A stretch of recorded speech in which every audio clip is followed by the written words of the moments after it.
This program features live coverage of an African safari and may include animal kills and carcasses. Viewer discretion is advised. Good morning, everyone, and welcome to South Africa. No, these trees are not upside down, but just admiring the reflection at Treehouse Dam, trying to pick up on signs of anyone who may have been around last night. So get ready, everyone. It's that time of day for your live safari through the African bush.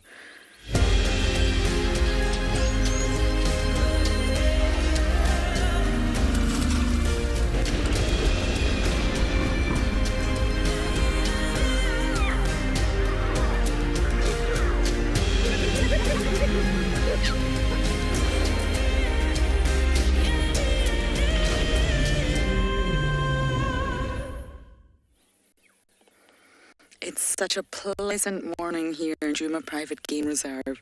It's warm. I actually have shorts on. The sun is up, and we're just trying to figure everything that may have went on last night, looking for tracks, listening for sounds, see if we can find some interesting characters for you. My name is Lauren. I do have Theo on camera this morning, and Treehouse Dam itself is very, very quiet. The water is like glass, and we're just looking to see if we can see anybody. We checked the hyena den already, everyone, and it's not active. I do want to spend some more time there to get to know Hart's cubs a little bit better. I'm questioning the sex of one of them. I'm undecided, because it really is difficult. And whether... Oh, I'm just going to turn that down. And who is dominant and who is submissive yet is also tricky to say at this stage. So I'm going to keep checking back on the hyena den to see what we can see. But of course, this is live and interactive, coming to you from 6 different locations across Africa. So you must talk to us. Use that good old hashtag WildEarth on Twitter, or you can chat to us using @FC on the YouTube chat stream. But kids all around the world, if you're watching, we want to hear from you the most, actually. So you must send in your questions via email. And the email address is kidsequestions@wildearth.tv. So I think because no one is at Treehouse, it means we must bumble. So we're going to get ready to check all the other water holes and see who we can find.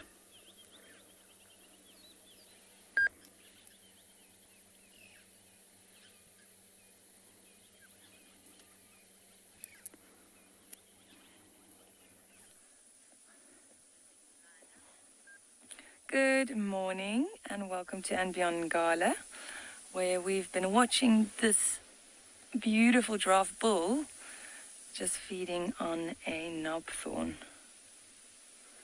So he's been zigzagging around. He was just in front of us and he was feeding on the flowers of a russet bush willow, and then he walked over to that knobthorn in the distance there.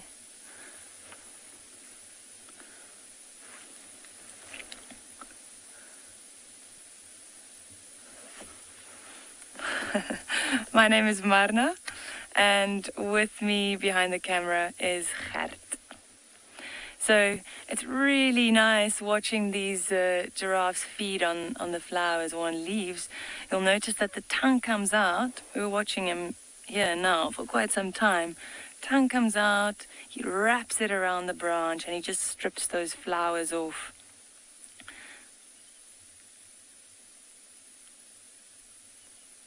And they've got really long tongues. And it's almost like purplish, blackish in color, which is quite strange. It's a really beautiful morning here. So peaceful.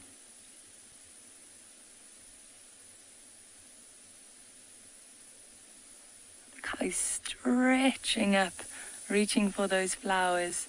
So you'll often see that with bulls, is they'll feed with their heads stretched up, and the females will have their heads down, and that's also to eliminate competition between the males and the females.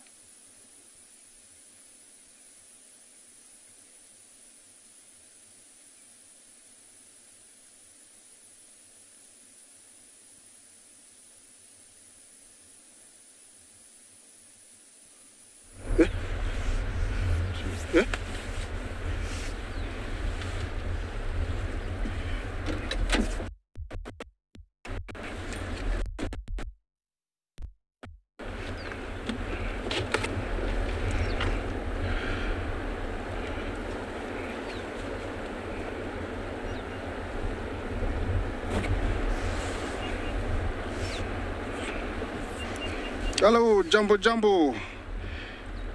Yeah, welcome to this area of the MARNA River, where I am already. My name is Isaac, and on camera I have Big James. Already we are set out to try and show you what is happening. We've had lots of rain last night. Remember to talk to us on CGTN Wild or Wild Earth. Questions and comments are very, very welcome. Look at the river. It has come up slightly. Yes, there has been lots and lots of rain, but Freddy is still not leaving his area. Yeah, he's been around this area for the last almost 1 month, and even with the rains, he's not going anywhere. This, shows us how territorial they can be. They are very territorial. They can, dominate a section of the river up to around 100 meters either way. The rapids are slightly stronger, because last night there was lots and lots of rain. I don't know how many millimeters. I wish I could tell you, but there was a lot, and you can see there's a slight change. The rapids are stronger. Yeah, you can tell it's slightly higher if you've been keeping note of that area. And also there's no rock visible. Very few that are in the water are visible. Our resident hippos are still here. Thank God they're here. Look at that. Means that the current is not very strong yet, and they're still sitting. That is an area, I think, every time it rains, there's still a place to sit. So they're still very comfortable. Look at the color of water is as, darkened. It has become much browner. You might not notice, but I have noticed this because I've been coming here every day for the last 1 month. The reason I've been here every day is to try and catch a river crossing, but there's nobody in sight. It doesn't mean that it's not possible. It might happen, they might turn up and they might come. This is the mighty or the only river. Yes, this is the river that, is a heartbeat of the MARNA. Without this river, most animals would die if it dries up. It's about time to learn a little bit more about the migration and what happens during this time of the year. Every year, the red oat grass plains of the Masai Mara sway with anticipation. About 2 million grazers are about to arrive to feast on nature's bounty. They come in search of food and water, all the way from the southern plains of the Serengeti in Tanzania. Hundreds and thousands of wildebeest, zebra and gazelles follow the cracking African thunderstorms.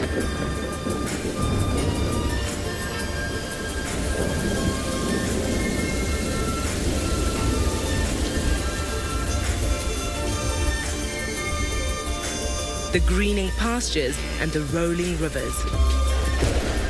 Zebras are the vanguard, eating the longer grass and exposing the shorter shoots for the wildebeest behind. But all must face the ultimate migration challenge, the Mara River.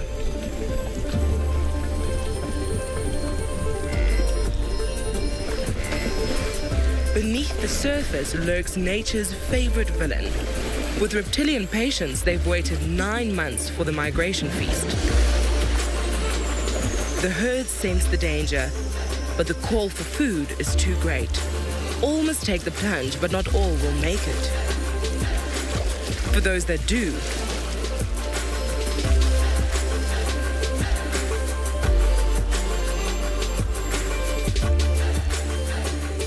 hungry predators line the banks on the other side.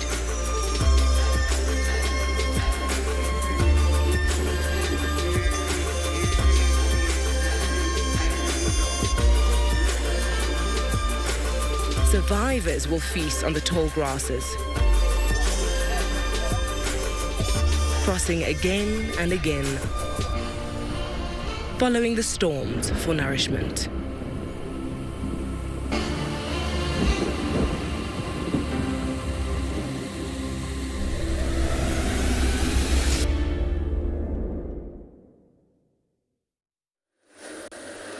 We have just arrived to a sighting. Well, we're not quite there yet. It's very exciting news. I don't think anybody is going to have met these characters before. We have 4 brand new male lions on the property.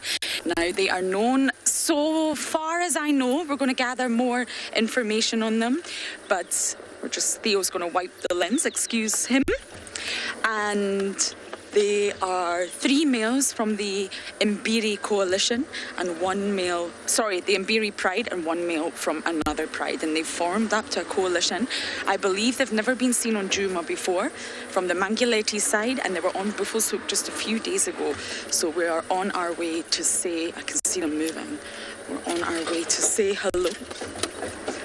But I really don't know these males. This is new characters for us, so it's going to take time for us to piece all the information together and learn a little bit about them. It's not the Avokas. The Avokas is our male, sort of main dominant coalition here.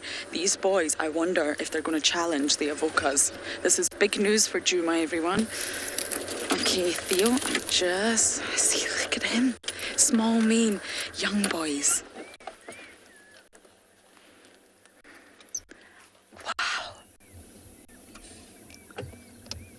Now, they're at a distance now. Let's just figure out where they're going. They seem to be moving. Hello, handsome. Wow, it's so strange seeing male lions on Djuma that are not the Avokas.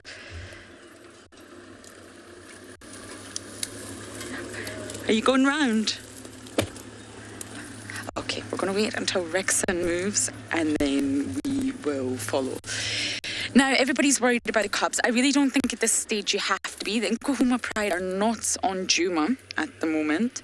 And a lot of the cubs are at an age, some of the boys are well over a year. So they are at the age where they are technically safe from any sort of takeover. Now, these boys look young. I don't know the age of them, but I will try to sort of piece together some information. So we've got 3 males that were born originally within the Mbiri Pride, and apparently the tallest one, the 4th male, which we can't see from here, is from the Nharu Pride. So it's 4 lions, but from 2 separate prides that have formed this coalition.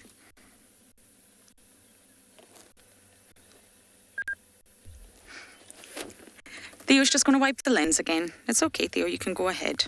It's a misty morning, so you'll probably need to wipe the lens quite a few times. So I'm going to reposition, get a little bit closer, and we can learn more about these males.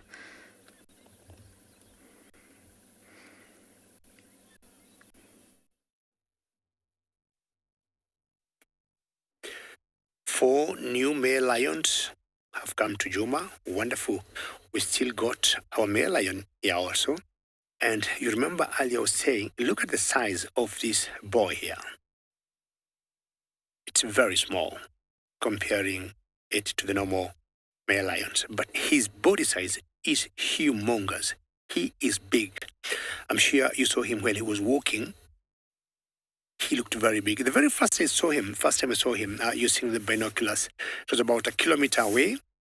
And I told Bungay on the camera, there's a huge female out there. Let's go have a look and get close. Only to come here, and Bungay told me 1 minute. She seems to have a male. Then he said, yes, because not a female, but a male. He belongs to the Olololo Pride. And from where he is now, I think he is on his way out from the Pride, either to join the coalition of males here, the Triangle Boys, or maybe form another coalition, because there were 7 of them, and among the 4, I've been seeing 3 and not the 4th one, and I'm happy you're all saying he is gorgeous. I mean, very good light shining on his face. You can see the whiskers.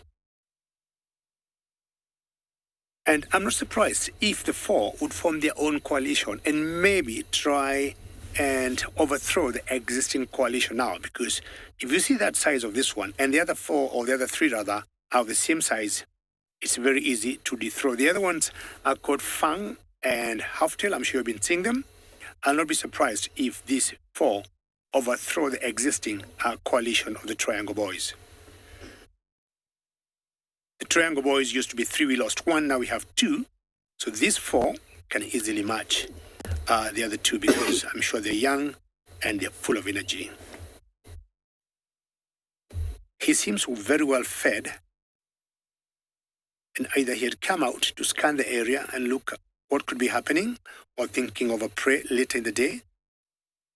But under those trees there is where I'm convinced the rest of the pride is.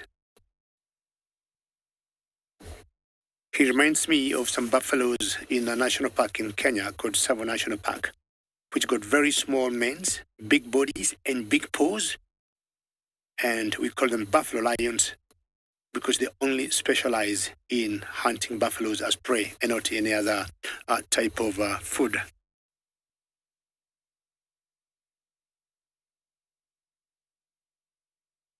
The first time we saw him, he has walked about half a kilometer to where he is now. And I'm sure if he moves from here, he'll just get into those thickets. Not sure where his brothers are. As I said, for a couple of months, we haven't seen them.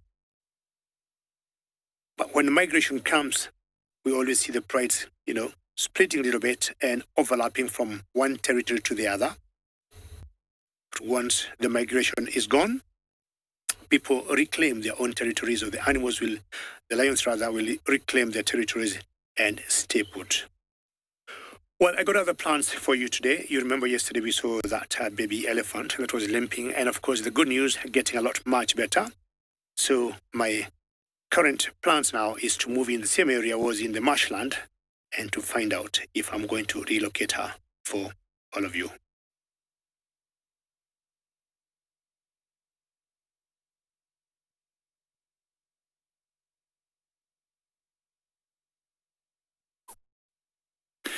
Something amazing has happened here at Lands. We found some cheetahs. We heard hyenas making lots of noise, came to investigate, and it's a first for me on Pride Lands. 2 cheetahs. I think it might be males. It's fantastic. Hi, I'm Mike. Behind the camera we've got Odie, and as I said, you've joined us here at Eco Training Pride Lands Conservancy, and something really exciting is happening. You can hear the hyenas behind us. So these cheetahs did make a kill earlier. You can see they've got lots of pink on their face. Now it looks like they want to head down this road here to see if they can maybe hunt again. As you can see, they didn't get to eat much of the food. Most of it got stolen by the hyenas, and one of them looks like it's injured. See, this one here looks like it's got a bit of a limp. Be a lot of red on its leg. Might have injured itself in the hunt. It looks like they're going to walk straight down what we call Marshall Road. Absolutely amazing. We're going to try and follow them, although the hyenas are making lots of noise, but we want to follow these cheetahs just because there is a spectacular opportunity, something we never get to do with these cheetah. They are going to be moving down our main sort of road that goes north and south. So I'm going to start the engine and try and follow them a little bit. We might lose signal. I know we're going to go through a bit of a tough signal area, but as soon as we find them again, we're going to get back on the screen because this is something amazing. Okay. Wish us luck.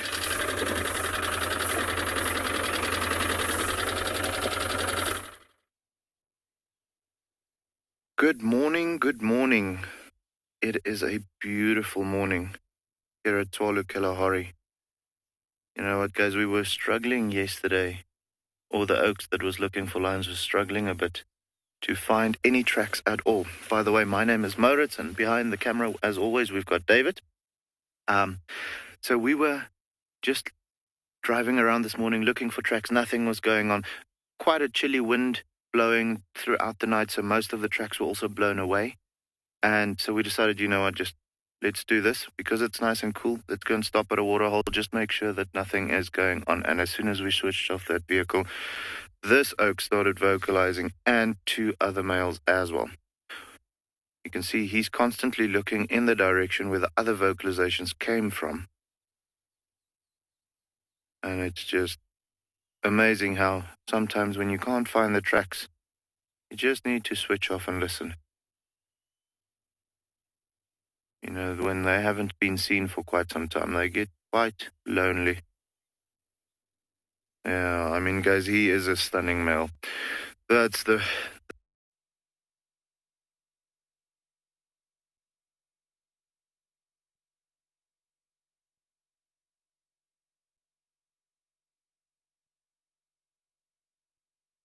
just sounds like they're just complaining more. That ooh, ooh, ooh, just like that.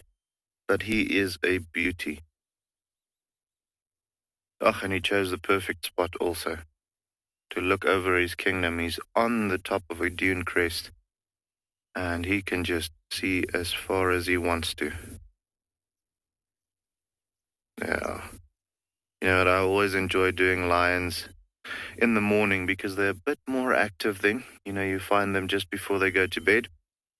And the other added bonus is that light, that early morning light. It makes them look just so much more impressive. Well, everything for that matter. You can see he must have had a long night.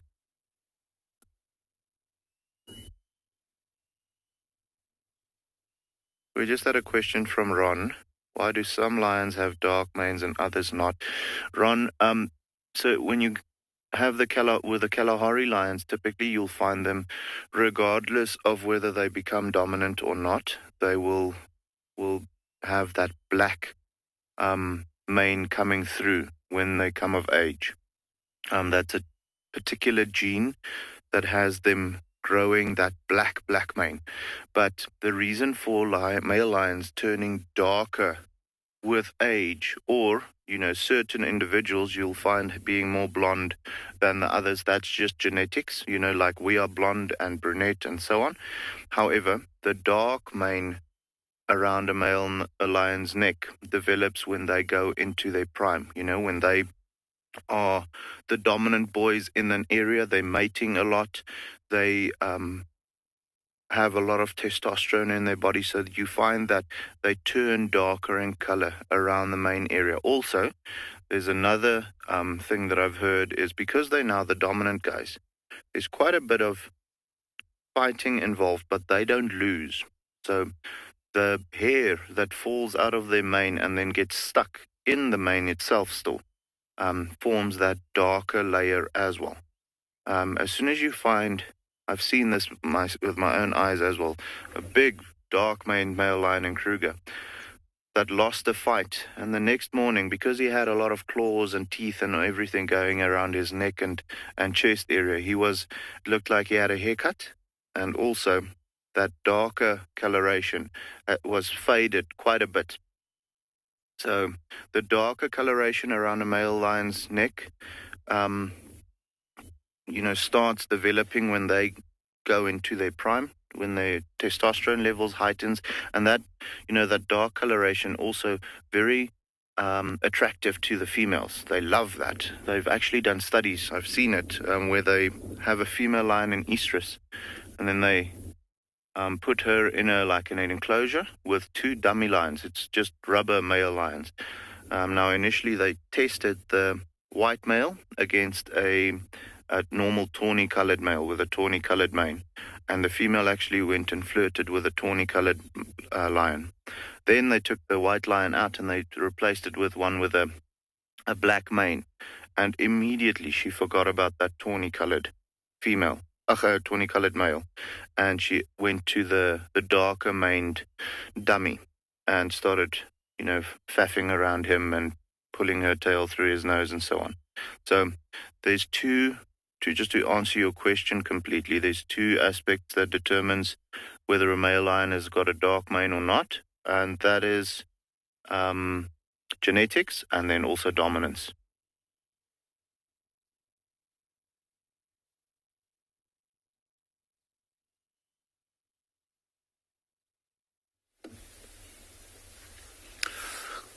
Good morning, everyone. That is Tim from Beyond Pinda Private Game Reserve. Right behind the camera, I have Greg.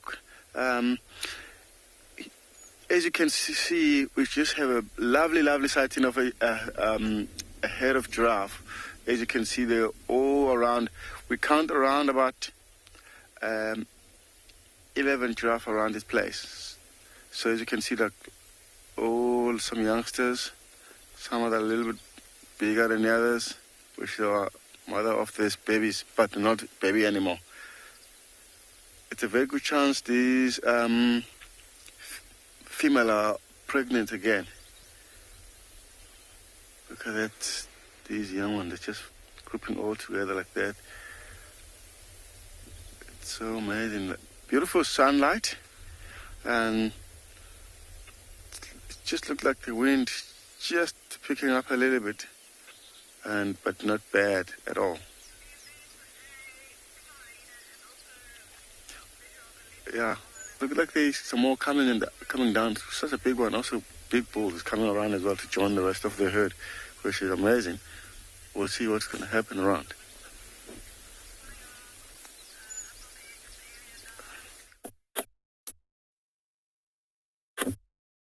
We're still following these two cheetahs. Unfortunately, I still haven't really seen if they're males or females, but I suspect they're males because they look like two adult cheetahs, and it's often the case. And they're just walking down our main road that goes north-south. And they've stopped frequently just to listen for any other animals that might be around. Remember, they had their kill just now stolen by hyenas, spotted hyenas. So they're still hungry, still looking, and they want to capitalize on the fact that they were just successful and they've eaten a few mouthfuls of food. They've got a bit of energy. Hopefully they can come right and be successful again. I'm hoping that they actually deviate off this road and go to the right or left, so that they go deeper into Pride Lands. They're heading towards one of our boundaries right now, but they're still quite a ways away, so we've got a bit of time with them. Spectacular to see them. You know, we know that cheetahs are not common in this area, but Pride Lands is fortunate to have a number of relatively open areas, and so these cheetahs have wandered in here and managed to catch something. What's interesting is that they caught something in not an open area at all. So they've obviously adapted their hunting style to be successful in such an area. Ian, cheetahs are not really equipped with what they need to fight off other predators. Something very small, maybe, but a hyena is a powerful animal with a powerful jaw, big teeth, strong muscles, and so if they tried to get into a fight with a hyena, they're likely to get a broken leg or even get killed, and either of those things would be obviously getting killed is terrible, but a broken leg for a cheetah basically is a death warrant, because if they can't get up to the speeds they need to hunt successfully, they're not going to do very well. Remember, they don't have very sharp teeth and, very sharp claws, and their heads are small. They're not covered in muscle. They don't have big jaws and teeth, and because they want to be as light as possible to be able to speed through the bush to catch usually smaller animals that can't really defend themselves that well. We didn't see what they had killed, the hyenas who had already carried it off, but I suspect it was impala. There was a group of impala in the area. I suspect that's what they were. So they're looking right now. There's another road just to the right that I'm hoping they might take and walk down into some more open areas, maybe towards water, or just have a rest. Perfect. Well, that's good for us. Hopefully they stick around. We're not going to approach them just yet because I'm worried they might move off. We don't want to worry them. So we'll watch them from a bit of a distance for now. But that is absolutely amazing. So we're going to try and get a bit closer and see if we can get another view. Spectacular to have these incredible animals here on Pride Lands.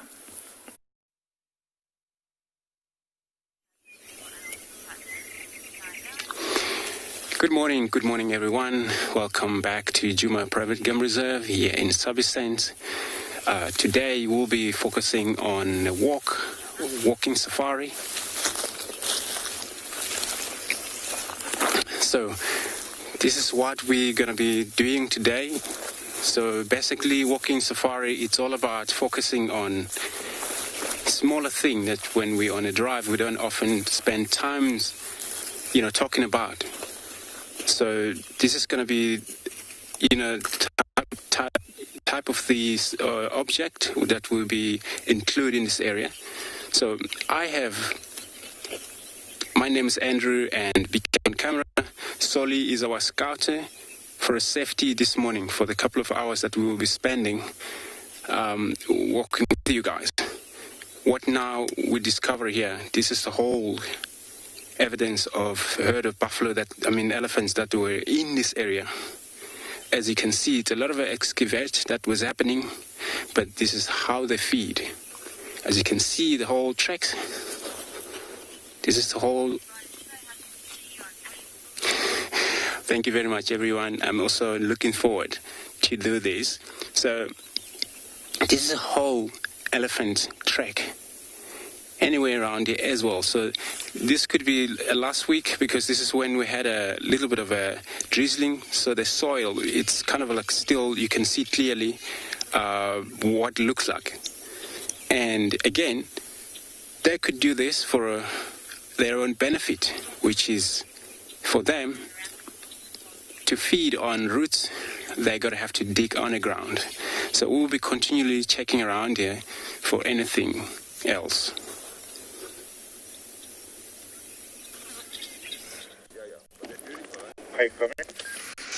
So we've managed to catch up with them. They have not been very compliant this morning.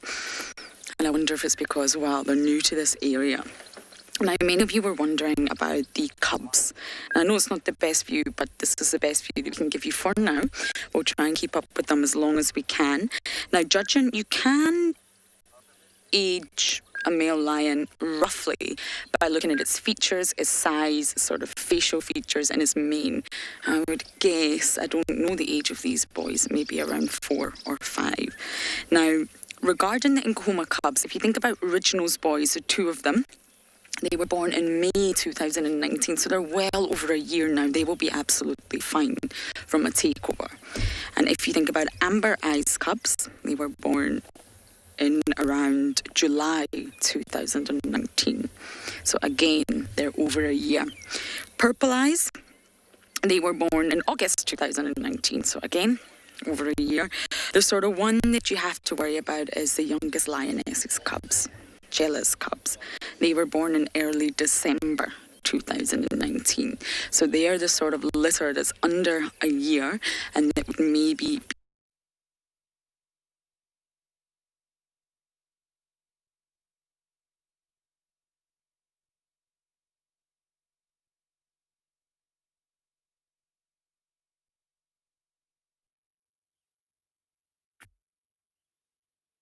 Alrighty, guys, as you can see, he is still listening, because those other 2 males that we initially heard, they are calling like crazy. I think they are looking for the northern pride, maybe, which is the other pride that we have in the reserve, or in this area at least.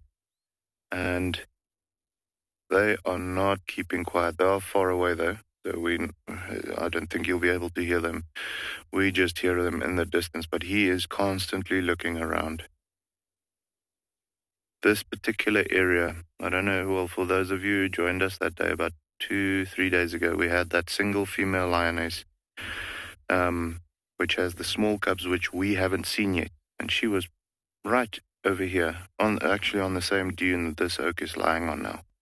So he might just be looking around to see if she's here, or maybe the southern pride with the cubs if they're around, or something like that. But definitely, you know, the sun is baking him lazy, but he's adamant to still see what's going on. It's just so beautiful to have them. It's the one thing I love about the Kalahari lions. They're quite impressive.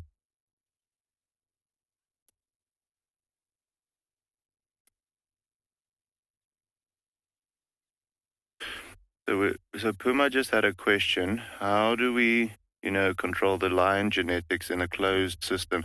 So the reality of it is that we actually, these males has been with us now for about just over a year. So what we'll do is we actually get in new males from other game reserves, and when they have been with us for a while, and there's a lot of offspring of theirs, before they get to the point where they will mate with their own daughters or so, or where they can mate with their own daughters, we'll actually move them out. Sorry guys, it looks like this guy is seeing something. So, you can hear another lion calling now. I think that's why he's going like that, or looking like that.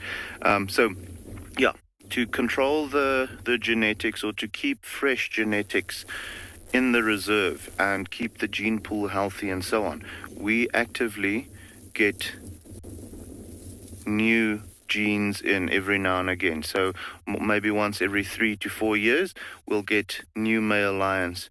This is the kinky tail male. Sorry, guys, we just call him that. You can see that little kink that he's got in his tail right over there.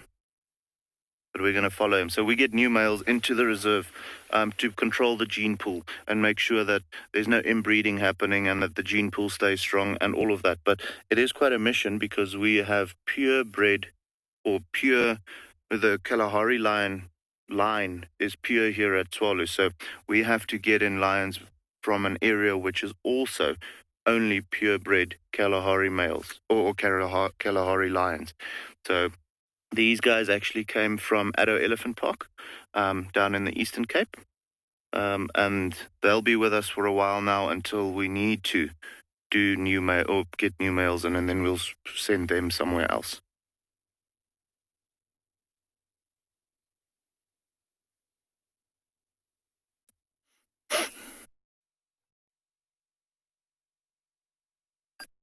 So we've followed these male cheetahs down to where they lay down, and they're just staying in the shade here. It's a bit of a crossroads. There's a four-way junction here, and I think these male cheetah are deciding what to do. Do they continue north, or do they turn east or west to find better hunting? But it looks like they're both content just to lay here and wait and see what else might come up for them this morning.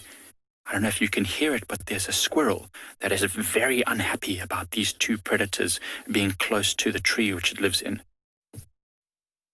making lots of noise in the background. And these two cheetah, it's quite interesting. Most of the big cats will be lying flat down with their head down, but these, because they are not equipped with the weapons to defend themselves, they sleep like this often with their heads up, always listening and looking around, just making sure that nothing is going to sneak up on them, like those spotted hyenas which were around. There's nothing that would really want to kill these cheetahs right now, although I've seen leopards hunt them and lions, but it's not the prime food source. The hyenas would most likely just follow them in the hopes that they might steal the kill from these cheetahs. And you know, the cheetah, as long as they can spot the predator arriving or approaching from a distance, they'll be able to escape quite easily. They're very, very fast. And especially on this bit of a open area and this four-way junction, it's the perfect spot for them to make a decision. Emily, I think they probably will stay together for the rest of their lives. It's a much better opportunity for them to dominate a territory for longer. If they were on their own, another male cheetah could easily fight them and beat them, but when there's two of them together, they pretty much don't have to worry about invaders, unless there's a group of cheetahs that's two or more, which is unlikely in this area. We don't have a whole lot of cheetahs. We know we had a female and a youngster that's moving around this area at the moment, and then there's these two males. It's quite possible that one of these males is the father of that youngster, and they might be brothers. So, Emily, it means that if they're brothers, they share the same genetic material, they will both probably equally defend that female and her youngsters from intruders, in order to make sure that their genetic material is spread to the next generation.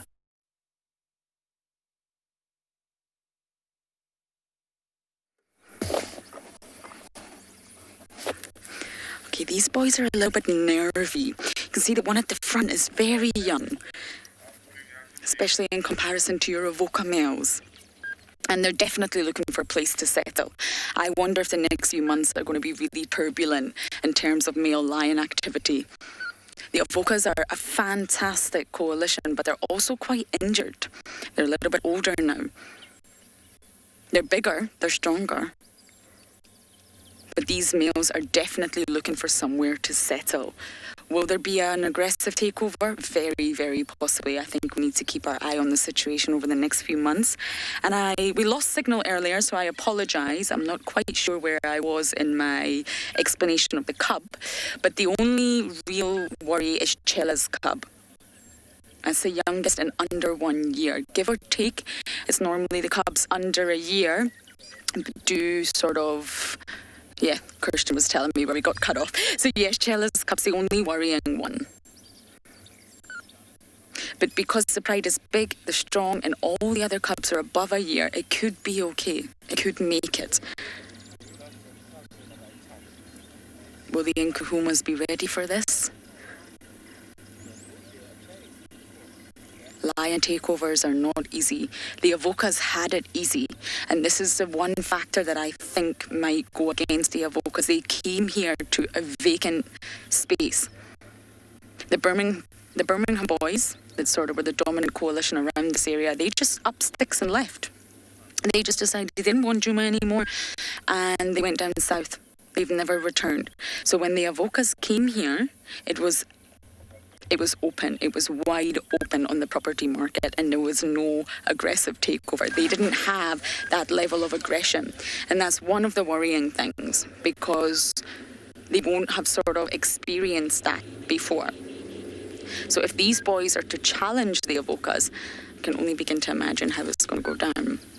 Now, yours actually messaged me. I knew these boys were around, but they were on Buffelshoek. This is the first time they've dipped their toes into Djuma that we know of. But aren't they gorgeous? Okay, we'll try and reposition a little bit to get a better view of these boys.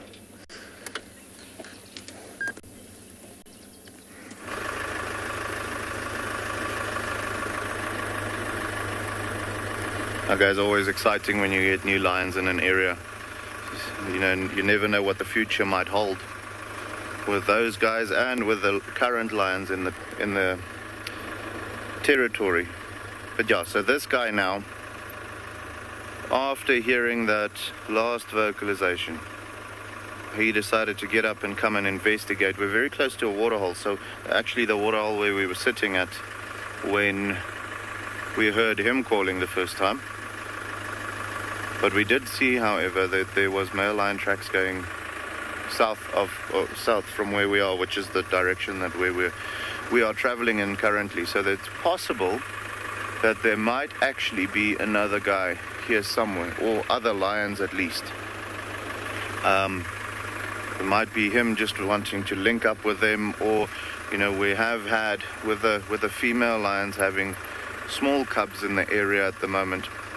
They actually pushed out some of the sub-adults, and they had to start operating by themselves. So these boys are not going to want them too much around, because most of them are young males. So could be that they might be in for a little bit of a beating this morning. If it is them, we'll see. But guys, now you can properly see when he picks up those front feet. Look at the size of those paws. Now you can, you know, really see that snowshoe effect that I've been talking about so much. Walking in this sand, it's just crazy. And you can also see the 3 pads at the back for those of you who would like to know how we distinguish between, you know, cat and dog tracks. Always the 3 pads at the back, very distinctive, with round toes in the front for the cats. Dogs are a little bit more elongated, but they only have the 2 pads at the back. Dogs, and then also the hyenas. But okay, so hyenas are not a cat or a dog, so they're part of the yeah guys, I mean, that is huge feet. If he had to put his front foot or his paw on my face, he would be able to cover my face from my chin to up to my forehead. My whole face would be just one big lion paw. It is huge.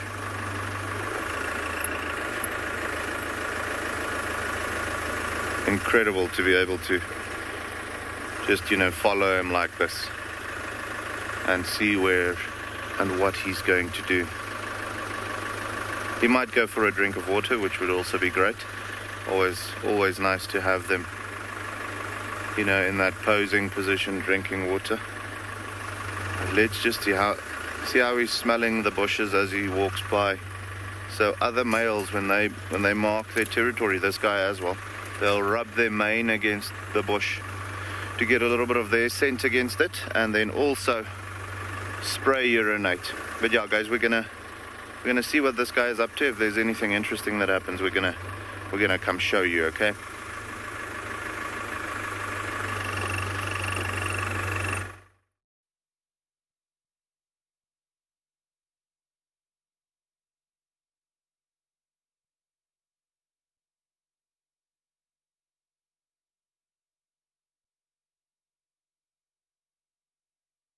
it would be a good idea if you go in that area. Sorry about that. Don't know what happened to the signal there, but you're back with us looking at the males. Now, it's not the best view, but they seem to be really nervous. And from what I can gather from the people in the area that know these boys, they're very relaxed. They're not what we would call skittish, but I think they're just a new territory.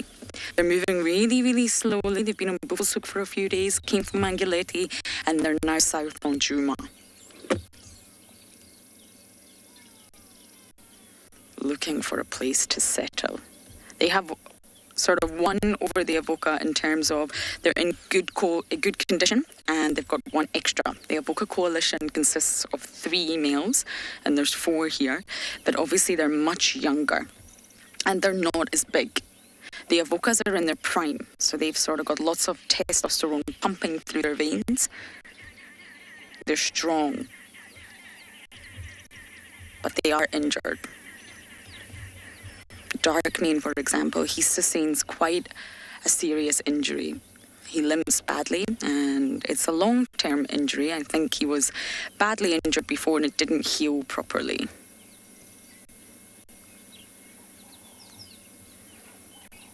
It's not the best view of these males, I know, but every time we turn on the vehicle, they tend to just get up and move, which is not ideal. It's so refreshing to see different males. The Avocas are 7 years old, and I estimate these boys are at about 4 or 5, but one is definitely younger than the other.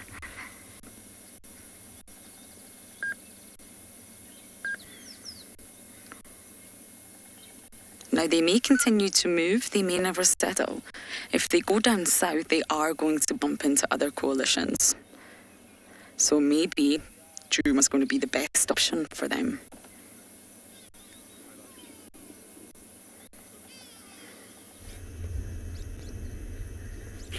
Yeah, those males stay there with Lauren in Djuma for a longer time. And sorry, you lost me earlier when I was just about to give you the very good news that I've been able to relocate the baby elephant from yesterday. After I left the male lion, I told you my plans were to find if we'll be lucky to see this baby elephant here. And the good news is, there she is. Usual flapping of ears. And the best news, she is feeding like any other normal elephant. But look, she's still got small limp, but not as 3 days ago. But the fact that she can feed herself, drink, and very good to hear all of you are very happy to see or know that she is doing perfectly well. Other better news is she got friends, because when I saw her the day before yesterday, she was alone. And I saw her walk a whole 5 kilometers or almost 3 miles on her own, walking to those bushes there. And yesterday and today I've been thinking why she was doing that, and I thought most likely she thought, staying out in the open, she was exposing herself to predators. And we have known when lions or hyenas see any limping herbivore, even a baby elephant or a baby rhino on her own, they have gone for it. And I thought that was very smart of this baby. She was very determined to live, and she knew she had better chances staying in the thicket away from being spotted by would-be predators. I've been thinking, because she's so determined to live, today during the drive, I'm thinking of a name that I'm going to give this baby, and we'll let you know shortly.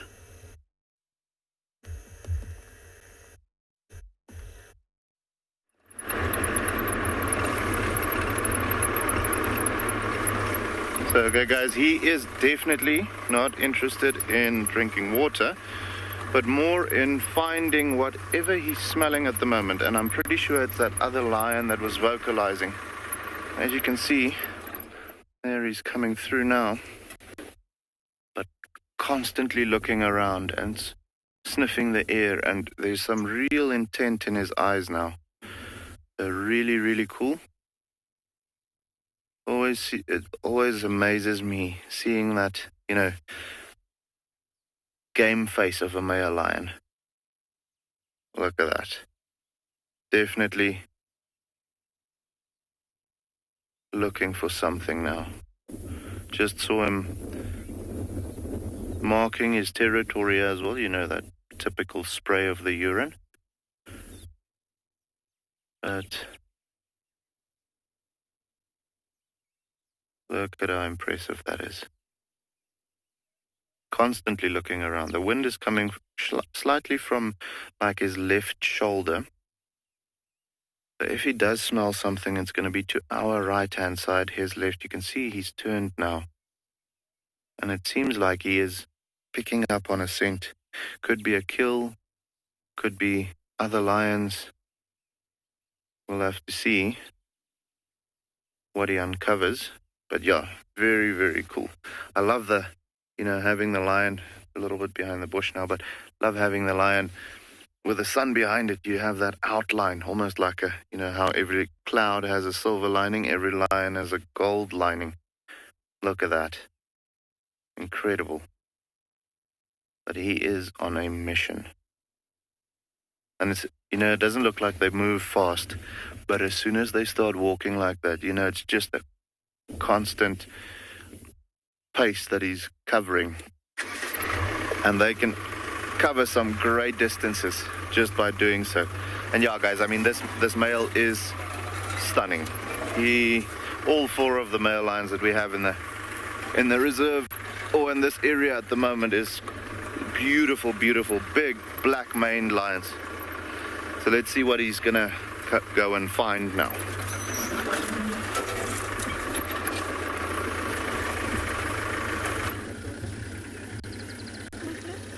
We've managed to get a much better view. Look at that. Look at the one in front with his tiny little mohawk, very young. Looked like what the Nkahuma male looked like for a long time. The mane starts coming in sort of under their chin first. So it looks like they've got a big, great beard before it goes all the way up to the top of their head. Aren't they stunning? Really, really stunning. Now, long-term studies actually show that within mammals, so mammalian fathers, brothers, and even unrelated males can contribute to the care of the young. And we've seen that in lions in some respect, where they protect the offspring that they think is theirs. That's a level of care. It's definitely not as high as the mother's investment, but it is classified as a level of care. And especially within mammals, because they're not able to, of course, produce milk. They're not able to feed the young, but they can care in terms of protection. So within mammals, males can never be the sole caregivers because of that reason. They don't produce milk. So the avokas very much think that the Nkuhuma's cubs are theirs, and it's most likely that they are because of the lack of male coalitions around. So the avokas at this stage do protect the Nkuhuma cubs. And this is sort of a communal breeding effort. So we may not be able to stay here much longer, but I will try and rejoin the sighting a little bit later.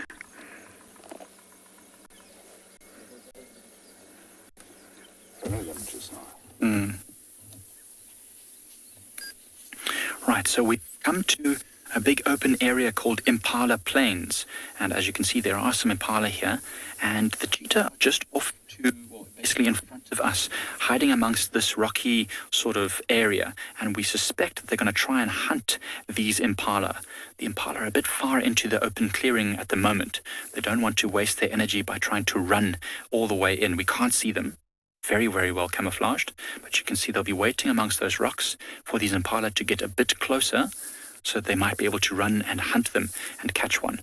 The impalas are a bit far, maybe 100 meters from this rocky edge of this clearing, so it wouldn't really be an ideal situation for them.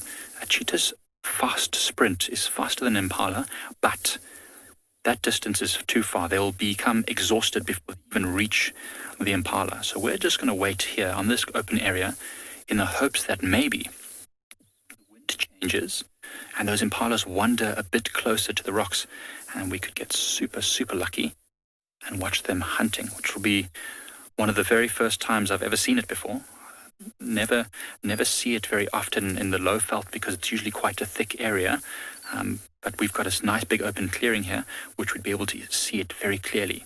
So my fingers and toes are all crossed, even my eyes are crossed right now, hoping that this will happen. They lost their kill already this morning, and Odie and I were saying they've had some impala very close to them, but I suspect it might have been a bit too early after their hunt, and they were a bit exhausted still, but they've had a good half an hour since the last hunt, so now they're ready to go again.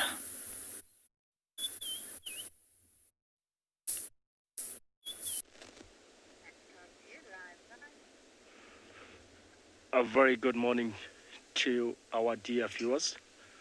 My name is Fred, and I'm coming live from the MARNA Triangle. It has been a beautiful morning.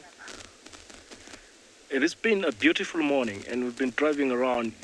Last night we had quite a lot of rain, and a lot of animals seems to be happy about it. Right now we've got a lioness. She's somehow behaving like she's talking something. Unfortunately, we can't really see what she's looking or slowly talking. But one thing is, she looks slender. Probably she haven't had a meal for quite some few days. Oh, there's a jackal coming out of the bushes, and she's running. That's cool. Wow. So there could be something hidden in those bushes that we cannot only figure out what it is. At some point, there was a butler eagle sitting on the ground, and it actually captured the attention of the lioness, and she started heading that way. So probably soon she's gonna disappear into the bushes. But it's very, very nice to see a lioness in sort of an active mood, especially during this time of the day. To our left, there's a beautiful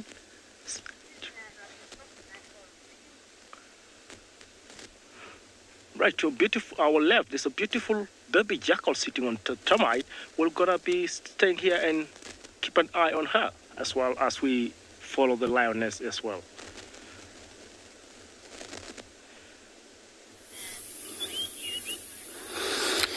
Beautiful, how beautiful is a jackal. So what we now come across in this bushwalk of ours, it's beautiful flowers that showing up. It's quite very early for that. I would always say to BK, and this flower is so lucky that it's not actually get eaten.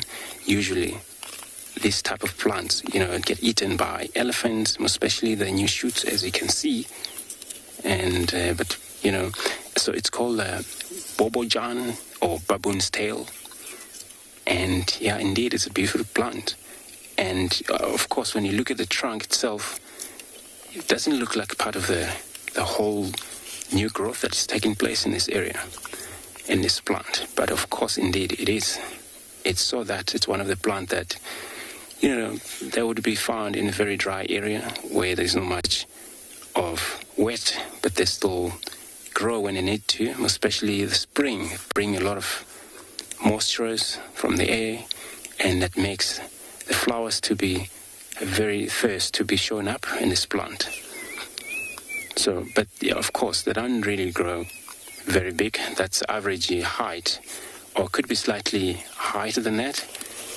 And elephants, every now and then, they'll come nibble around here. So we walk in the direction of where we pick up tracks of a couple of young male lions. What I heard, we close to the area where I think we need to move out because there's a sighting happening in there. And yeah, we're just going to take another direction now. Carry on.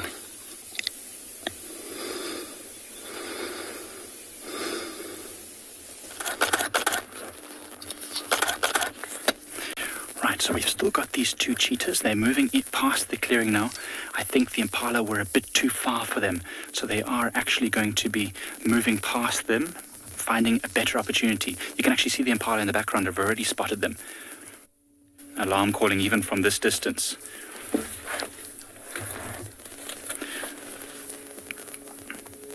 But they're still interested. They keep stopping and looking towards those impala, but unfortunately still heading towards our boundary.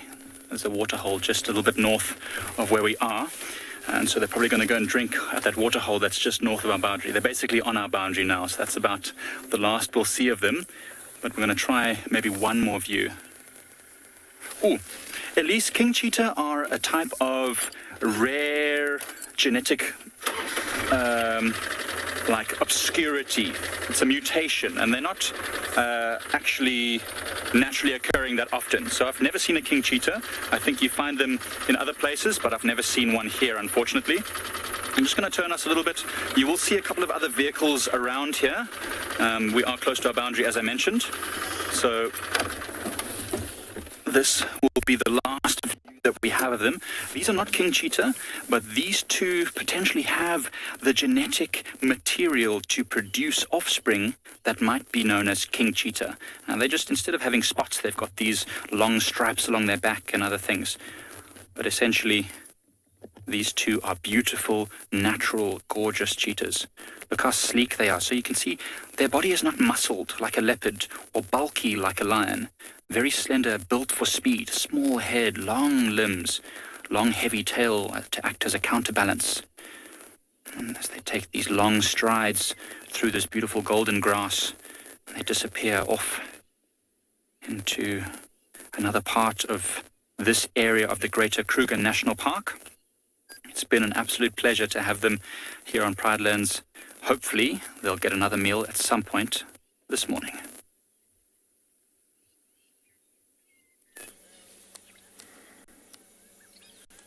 We had to leave the male lions, I'm afraid, but we have found some dwarf mongoose here.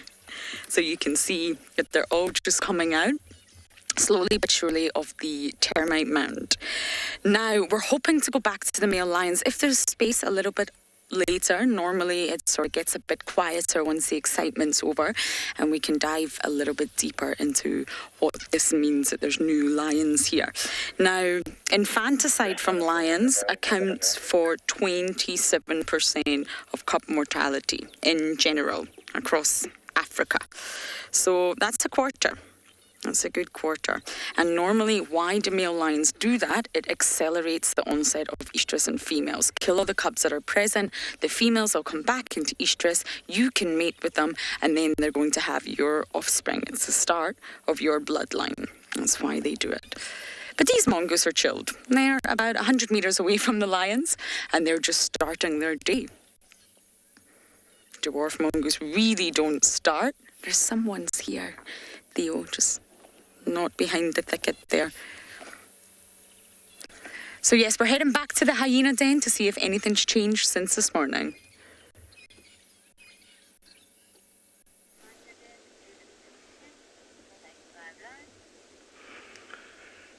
Thank you very much, and welcome back to the MARA Triangle. We're still watching the lionesses, and right here, this is like the central part of the Reef of Pride's territory. And we started with one lionesses, and now we've got three of them together, and they're still walking towards kind of a riverine, small bushes. And we've also been seeing a pair of jackals kind of interacting with the lionesses. Remember, at some point, one of the lionesses, like, literally went or chased a jackal. At the moment, the friction seems to be calming down, and it's gonna still be here for a while, and we still got our tiny jackal baby to our left. She's seated on a termite mound, so probably there's a den underneath, and the parents are roaming around on the right, try to kind of follow the lines. Maybe this suspect or anticipate there could be a carcass somewhere. And, these are opportunistic scavengers. And it will be very nice of them to catch something this close to the den. And but I hopefully think they'll be very cautious and stay away from the lambs. Otherwise, this tiny baby desperately needs them. She's still entirely dependent on the parents to feed her. So it's cool. This is a small baby jackal, about probably... Right, so our tiniest jackal baby is about maybe 6 or 7 weeks old.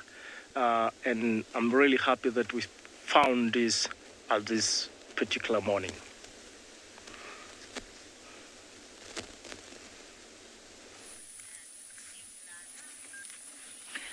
Welcome back to Ngala, where we have found a beautiful tawny eagle sitting up in the tree. So if you have a close look at the chest of this eagle, you can see he's got a very full crop. That bump you can see there. So initially I was thinking he's probably looking out for some prey. Maybe he's looking for small rodents, small birds, or something to eat, reptiles or something.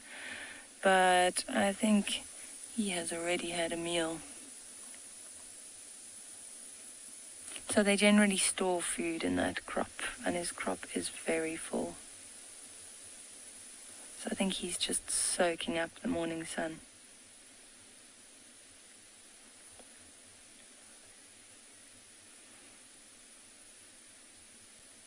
He's sitting in a dead tree, which gives him the advantage of, well, if he sits in a tree with a lot of leaves and foliage, the visibility isn't great, so he can't see what's going on around him. And also, it's quite a big bird, so it's easier for him to take off from a dead tree that has less branches and leaves. It's less likely that he'll get stuck.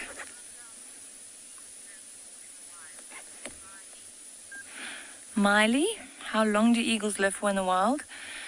With a tawny eagle, I'm not exactly sure how old they get, but I know something like a Bateleur will live for like 27 years. So I'm sure these eagles are close to that. It's quite a long time, almost 30 years. I know these tawny eagles, they'll be mature. They have their adult plumage at around 4 years of age. But then, yeah, I'd say between 20 and 30 years. How beautiful. Look at that bill, hey? They've got a very thick set bill. Yellow, and then that black tip, and then big yellow talons as well. And then you might confuse this with the steppe eagle, or sometimes people confuse them with a Wahlberg's eagle as well. Wahlberg's eagle, however, they have a much smaller bill, and they also have a little crest on the back of the head. So you can clearly see that this is a tawny. And with the steppe eagle, also the bill, like let's say where it extends to the cheek, that goes past the eye. So the cere goes past the eye, whereas this one just goes to the center or the middle of the eye. So small things you have to look out for to correctly identify them. Just started preening himself now.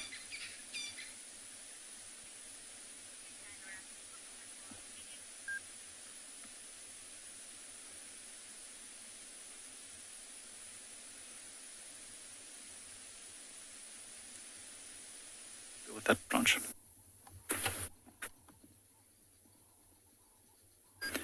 Interesting, Marna has eagles. I've actually even seen vultures and other eagles chasing cheetahs away from carcasses before, which is very interesting. So cheetahs are not equipped with the weapons. And these two cheetahs that I thought we would not get another chance to view have stopped just north of our boundary, so we still can see them. And look at that incredible camouflage. The second cheetah there just melting into the grass. Oh, Looks like it's going to start moving again. It's a bit of a high area here, so they can look down onto the plains they just passed, as well as forward and around for any signs of a good hunting opportunity before it gets too warm. It's amazing. Oh, and it's going to disappear. Invisible. Absolutely invisible. So it's getting hotter now. The summer is approaching fast. And of course, that means that at a certain point, it's going to get too hot for them to hunt, and they will have to rest for the rest of the day.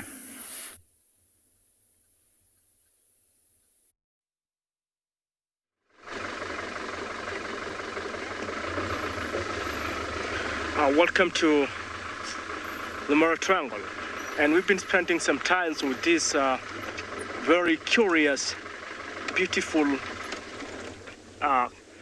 pup. And you see, like, she's raising her ears, listening intently, and giving us a very beautiful stare. She's a newborn, or probably a few weeks old, and maybe she's still taking time to learn about the external environment. But I'm really impressed that she's not so much scared of her presence here. But one thing I'm worried here is, you know, she's exposing herself pretty so much, and this is a very easy catch for a bird of prey, especially a martial eagle. Due to the last, yeah, she's pretty cute, and I hope she stays safe away from the birds of prey. This is just something that we'll really love to maybe drive every morning around this place and share with our viewers. And apparently, due to the heavy rains we had last evening, probably the den is too wet or damp. She's just coming out to enjoy the morning sun.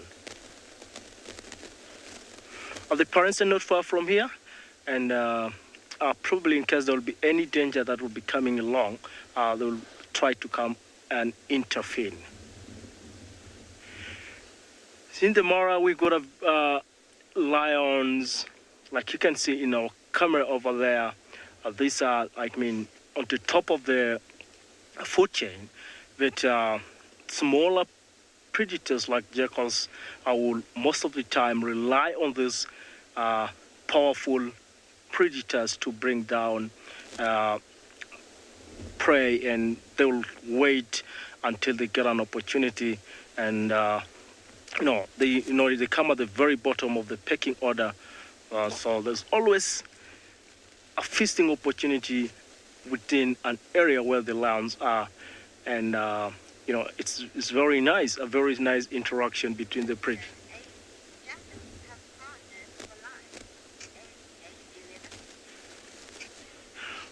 Oh, thank you very much, Emmy.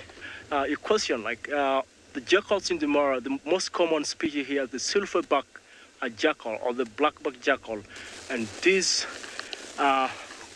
animals pair for life. So always you'll see a pair of them together, like a female and a male coming together and establish a long-lasting partnership. Oh, the baby's up. She's sniffing the ground. Oh, she seems to be picking something. What's that?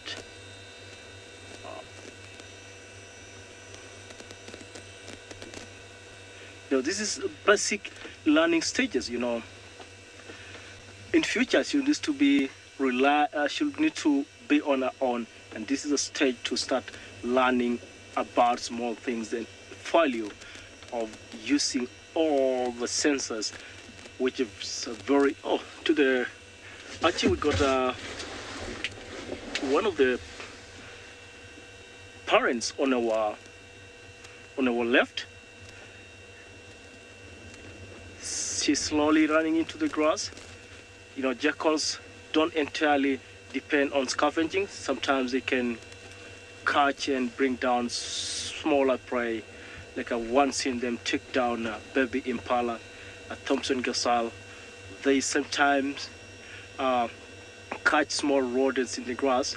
So in such a situation where probably there's nothing to scavenge, then they will rather work hard to fend for themselves. hopefully she's gonna come back to the den, and it will be very interesting to watch her interact with the puppy.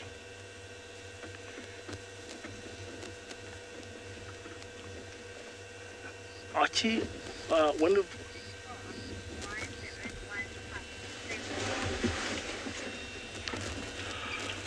right, jackals tend to give birth to about an average of 3 pups. Most likely, in our case here, the rest of the pups may not have made it in life, or they could be probably hidden in the den and they're not just coming out to explore around. So I'm gonna drive and try to position the car a bit more so that we can have a better view of what is happening around this termite mound, where I really suspect that's where the den is.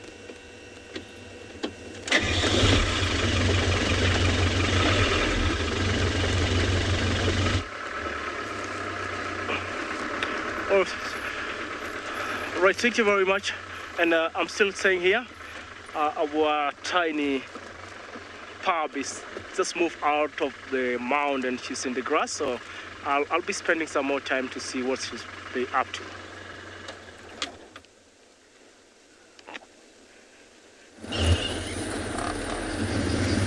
We have got some zebra and lots of giraffe. They've just walked into the Mawati. Okay, I think we can actually give you a view of them all. How's this, Theo?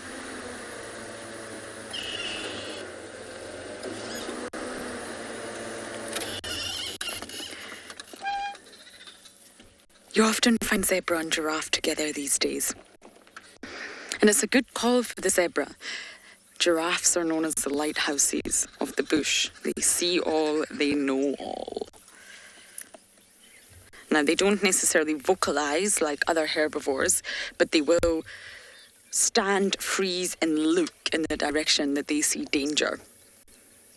And all the other herbivores can learn from this. I think if we just turn the corner here, we're going to actually get a lovely view of all the giraffes and the zebra together. And the lions are not too far away. Hyena den was still inactive. They're obviously very, very busy. I have an update for you about the dog sighting yesterday. So it's split into 2 sightings. And the other dogs that we were not with chased an impala into Chitwa Dam, and a hippo dragged it under and killed it. And then the crocs feasted. Oh, hello, everybody. I don't know who to say good morning to first. So that was a really unusual sighting. I got the full update. The hippo dragged the impala under. Now, hippos are herbivores. It would not be to eat the impala. It's more likely a sort of territorial aggression act. Why are you in my water? I don't like you here. You don't belong here. I'm going to drag you under. And of course, the impala didn't make it. And the crocs, I believe, had a fantastic feast last night that was pre-prepared for them. And the hyenas arrived not too long after we left. I, of course, don't know what hyenas, but the hyenas arrived, and apparently the noise around Chitwa Dam last night was incredible. Dogs versus hyena.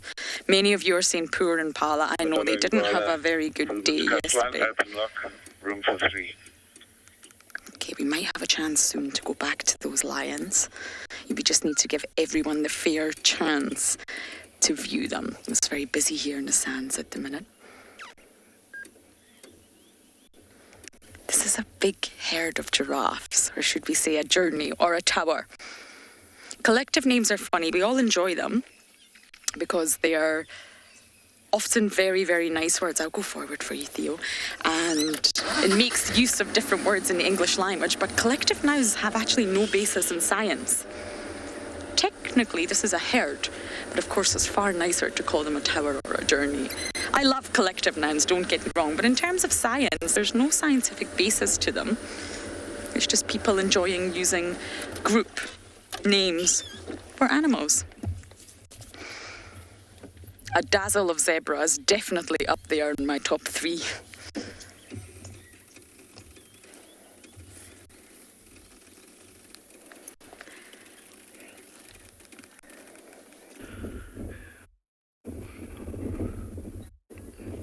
So, okay, guys, we actually, that big male, in his, him searching for whatever he was searching, we found what he was looking for before he did.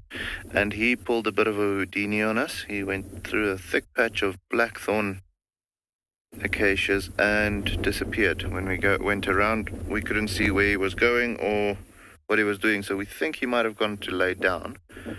But then we actually picked up on the tracks of what he was following, and we found this. So it seems like, and so that one is, the one that we're looking at the moment, looks like a relatively old female lioness. And I feel like the way they're stretching their necks right now, that male might be behind us, or they're smelling something or seeing something. But if we go to the left-hand side over here, I'm just gonna see how she's looking. She's definitely picking up something, and they seem to have moved away, complete opposite direction from where the male was coming, or same direction from where the male was coming from. They were actually walking on his tracks as he was coming down. They were heading north now, so I feel like, especially with those two young males that we have in the group at the moment, they are going to want to avoid all adult male contact, these two boys. You can see that mane has already started to develop. There's a bit of a yawn, nice healthy teeth. So yeah, it's just incredible how everyone was looking for them yesterday, and now this morning they're popping out without us even really getting everything going. It was just amazing.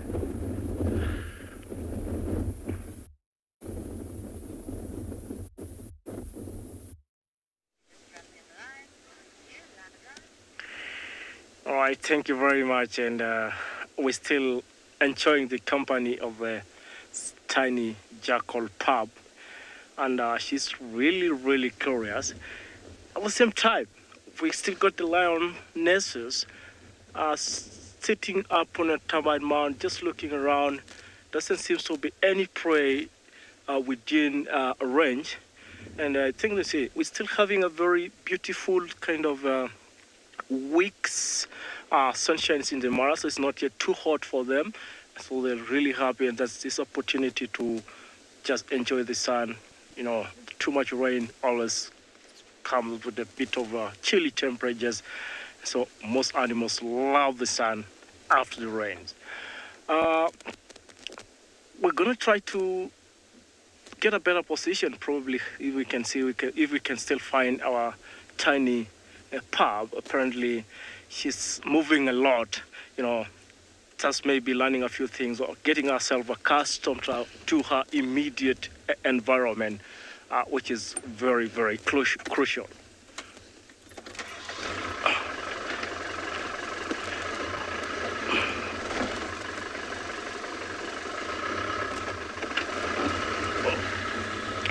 We've lost sight of the one of the parents that was around. She's really, really keen, and she's kind of keeping an eye what we are up to. Maybe she just didn't want us to bother her pup so much or get anywhere closer to the den. So very soon, if we found the pups having gone deep into the den, and I think we're gonna have to try and get out of this place so that she can stay happy and good. Oh, here she is. Look at that cute face. That's so beautiful. So for the time we've been around here, I'm kind of almost coming to a conclusion.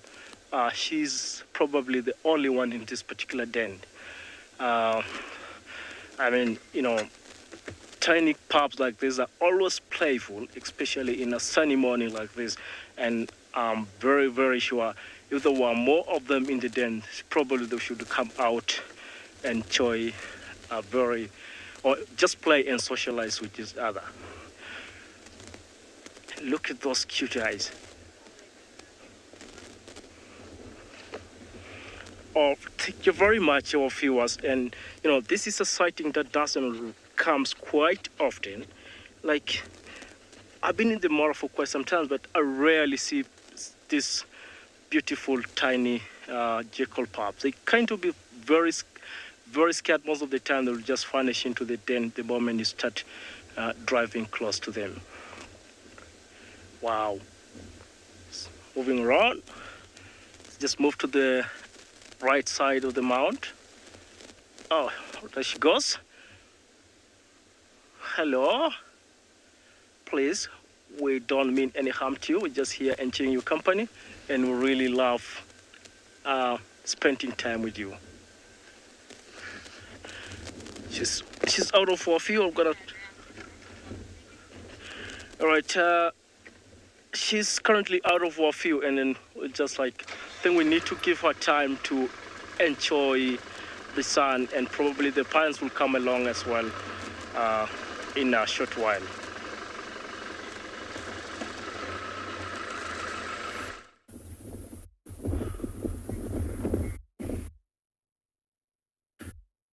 Something interesting. We've been looking at these ones now, these individuals, and it would seem like these might be, breakaways from the Northern Pride, which is a pride that we haven't shown you guys just yet, just because they are normally operate a little bit more behind the mountains, so it's difficult for us to get signal over there. But just the way they're reacting to us, and also their ages, and then having that older female in the group as well, it would seem like it is the Northern Pride. A couple of them that's broken off. Possibly there's now new cubs in that pride as well, and they just decided, the moms just decided, or the males decided, you know what, it is time for you guys to go off and be by yourself. But very worried, especially these two. You constantly see them looking back. We had that particular one that we're looking at right now sitting up a little earlier and really looking down to where the male was last seen, the big male now. You see there, he's checking again now. Really not in the mood to get caught by that guy, because I think he's going to want to hurt them a little bit. The adult female is relatively relaxed. She's not worrying about that male at the moment, but definitely these two boys, and to a certain extent the young female as well. Very, very on edge about having this big boy around. And you know what, guys, that's part of, unfortunately, especially with the young boys, it's part of life.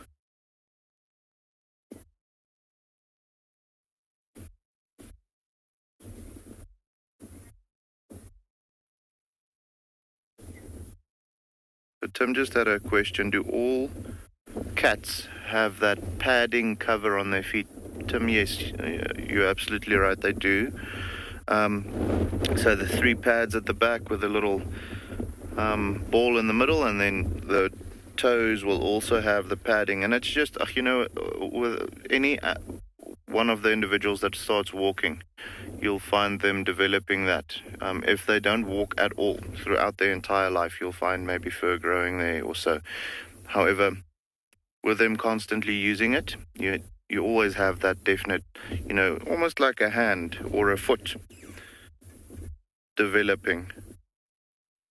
And that's why it's also so hard, if you ever get the opportunity to feel a lion's paw. I've been lucky enough when they do research on them, when they do them, tranquilize them to check if they're okay or so. You can feel that paw, and it's very, very tough, hard skin of them walking, almost like a shoe's sole, of them walking on in the bush the whole time. So yeah, all cats have that padding, the 3 pads at the back with a little ball in the middle, and then the toes in front. And all dogs will also have the same with the two pads at the back, and then the ball in the middle, and then the toes in the front. It's what makes up their feet. Very worried. Very, very worried. This time of a young male lion's life is probably one of the two most dangerous times for them. You know, when they get ousted from their pride, when they have to go and be nomadic. With them now not being dominant males, they don't have a territory of their own which they can just operate in. They have to move and hunt and do all of these things, and it's constantly going to be, well, with the exception of maybe here and there, constantly going to be in another male's territory.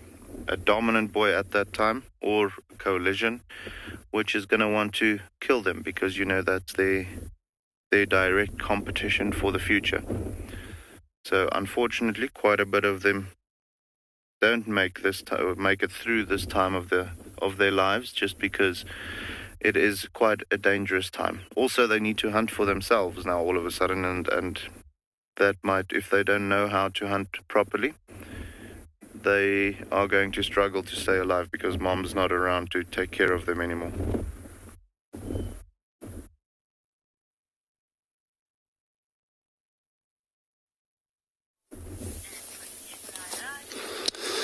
Beautiful. Always lions, I have tough life. And so this is what now we're going to be sharing about, trying to get an idea of, you know, creation of the water hole in a natural game reserve. Mostly it's animal doing it.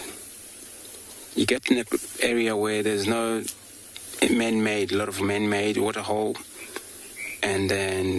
But of course, for the animal to create things like this, it's got to take a lot of years for them to practice doing it, because it doesn't only happens during a season, during a wet. As you can see, there is a lot of older tracks, elephants, rhino that were involved in this area, buffalo also, if it's possible, geese, warthog, also they're involved in this kind of, you know, naturally pond. Finally, this comes naturally because animal they have created themselves.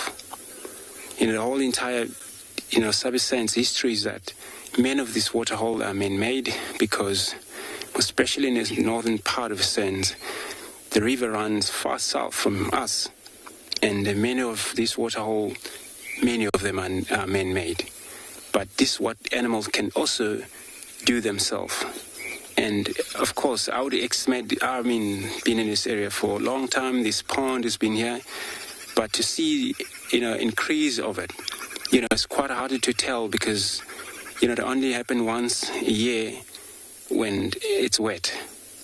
So we will actually bring the whole idea of how the animals can do their own things except us interfering it. And they're clever animals. When it comes to buffalo, it comes to rhino, it comes to elephants, warthog. This is what they do during the wet season, and they go to mud wallow. This is a mud wallow. Started from the mud wallow in a point of view, and over the years, they're so smart. Sometimes they cannot really wait for us to do things because they don't know how we're going to do it, or we can do it. But, you know, they started from playing. Finally, soil gets softer. And, you know, coming over again and again. Finally, you know, next time water's stuck in this area. Then you would have frogs during the rain, and you would have fish. And this is what we were about to share. And we will carry on to search for what we can find for you guys.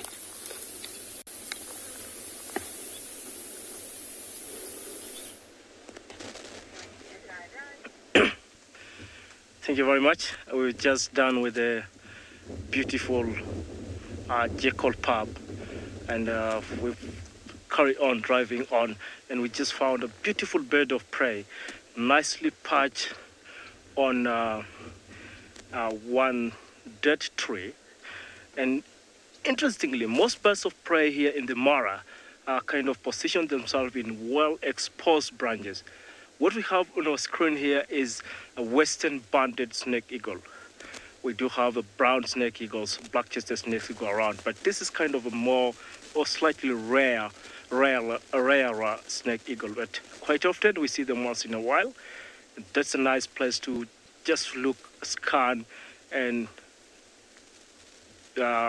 probably detect movement in the grass and quickly dash in and catch the male. A while ago, there was another beautiful lilac-breasted roller on the same tree, and at some point, the lilac-breasted roller was not kind of happy. Oh, look at that! It's nice bill with the yellow cere and beautiful. Oh, that's cool.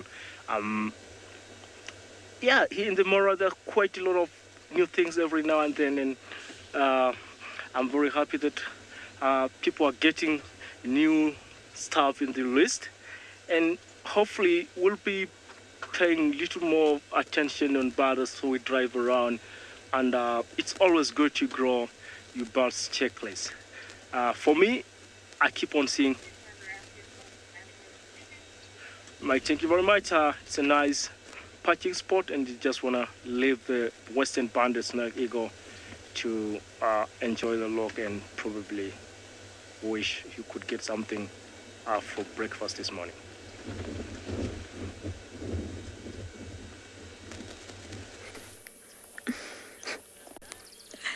We are back with the 4 males.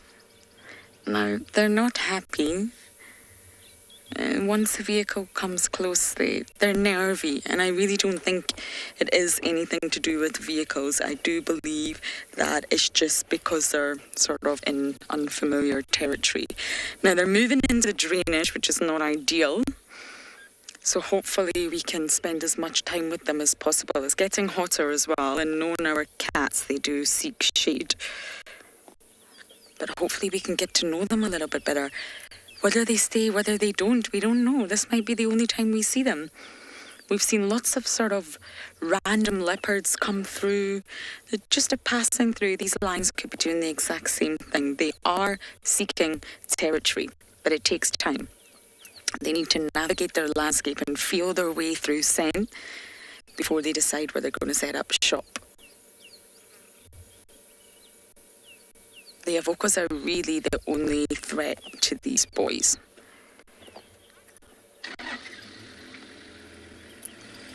Damien, once a coalition is set up, it's set up for life. And even with the avocas, what's fascinating is you rarely see them as a threesome anymore. It's Blondie and Mohawk that tend to do most of the traversing, and they stick together. And then you've got Darkmane, who tends to stay up in Buffelshoek a lot more. And I believe it's because he's injured. It's easier for him just to sort of roam one area and stay with one pride. But recently he was mating with one of the Torchwood lionesses, so he does move. Just don't think he goes as far as the other boys. But they're still a coalition of 3. They'll still be very tender to one another. They'll still band together. They are still a coalition, and it'll stay that way for life. Even if one of them passes away, they'll still stay together as a coalition of 3. So once they come together, they're together for life.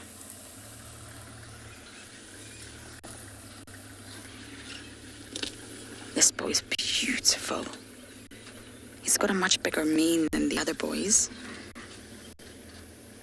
Now, the Anharu male, many people have told me, the one that joined the Mbiri, so the Mbiri has 3, the Anharu male is said to be the tallest of them all. So when you see them all, the tallest lion, you know that that's the Anharu male, and he joined them 2 years ago. So this coalition has been banded together for quite some time.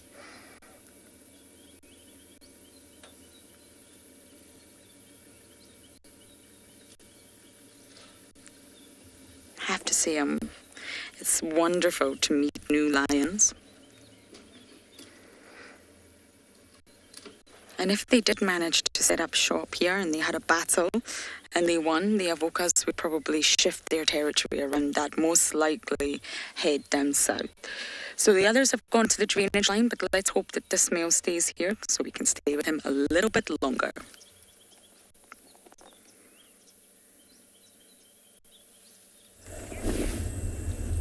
I'm sure Lauren is enjoying those males, lion males there. as much as I'm also enjoying the baby elephant here that was injured, to see her just move around, have a drink, and, you know, keep eating. Now, it's blocked by that one cow there that had very small baby that we saw earlier. And what I've been trying to investigate and find out, if this is her original herd or it's a new herd that has adopted this limping or injured baby elephant. I have no idea, because the first time I saw her, she was alone when she did that long walk to the bushes in the back there. And now, you remember earlier I told you I want us to give this baby a name, and hopefully you're going to see my poem here, or is it not a poem? Very good. If you look carefully there, don't care about my handwriting. My handwriting is worse than of a doctor. I've done a small writing there, and I want you to choose a name for this baby elephant. And you can see to the left, the names are in our local Swahili language. Swahili is our national language, and I've done the meaning for each word to the right. So, to me, she got lots of faith to survive.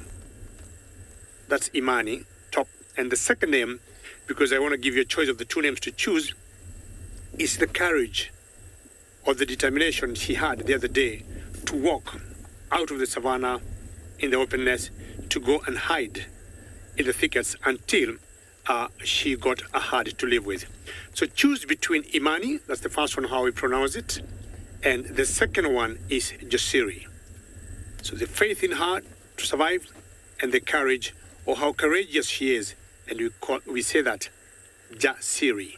So maybe, I'm sure by the time you see me next, you'll all agree, and I'll be counting on Cast, which is the final controls director, to tell me what your votes are between those two names, Imani or Jasiri.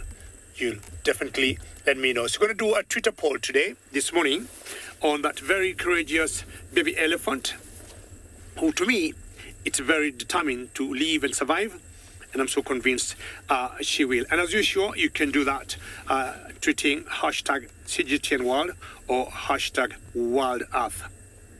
Youngsters, if you also want to join the poll, you may do it. Send us an email, kidssquestions@worldearth.tv.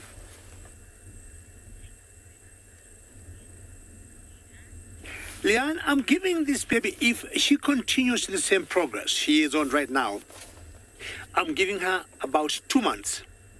Now, elephants normally walk on their toes and on their fingers when they walk. So she has to be very careful every time she puts her big weight. As much as she looks small, she got a big weight. And elephant legs have to support their heavy bodies. So she has to be very careful on that right leg. But I'm giving her about 2 months. She'll be about and eating normally. And that limp will go. I'll also request all of you to give a clap, to this particular herd of elephants that they were with her yesterday, they were still with her this morning, and I'm sure they're not going to leave her alone. And she feels safer, of course, safety in numbers, unlike the other day when she was alone, because while alone here, you become very vulnerable, and the predators would easily target you. The one you see with her ear opened, maybe cooling off. And I think she was also equally traumatized the last few days when she knew she was on 3 legs instead of 4. Not sure she's just having a rest now. I don't see her doing anything. But I could say she's in good spirits and very good shape. Maybe she's just having a little rest, because she has been moving for the last 2 hours with that cow you see there. That cow is the mother of the small little baby. Very playful yesterday. The vet doctors are monitoring her very closely. 2 or 3 times in a day. And I'll be very happy to hear from you on the Twitter poll, hashtag CGTN Wild, hashtag Wild Earth. What name do we give this baby, Imani or Jasiri?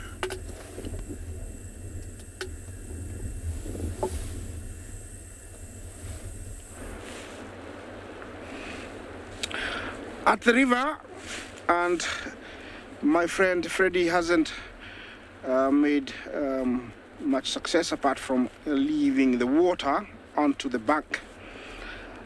There is no sign of anybody else close to him, so he's very comfortable.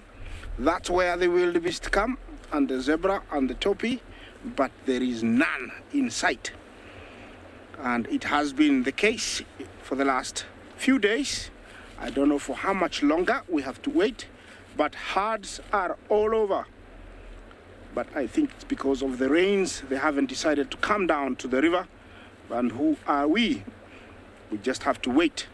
I'm hoping they'll start trickling down here in the next coming days. What do you see there, James?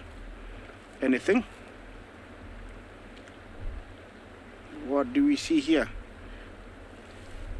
Yeah, it's basically lots and lots of rocks. Lots and lots of rocks. I think that's where they come out. As soon as they get into the other side, they come out on this side. That's where they come out. Yeah, looks like our hippos further up are still in the water. Remember that they spend a lot of their time. They do, spend a lot of their time in the, in the water during the day, coming out at night to graze, and every now and then you see them out of water. I'm going to stick around the river just in case somebody comes down, of which I'd love so that I can share with you. So I'll just stick around here.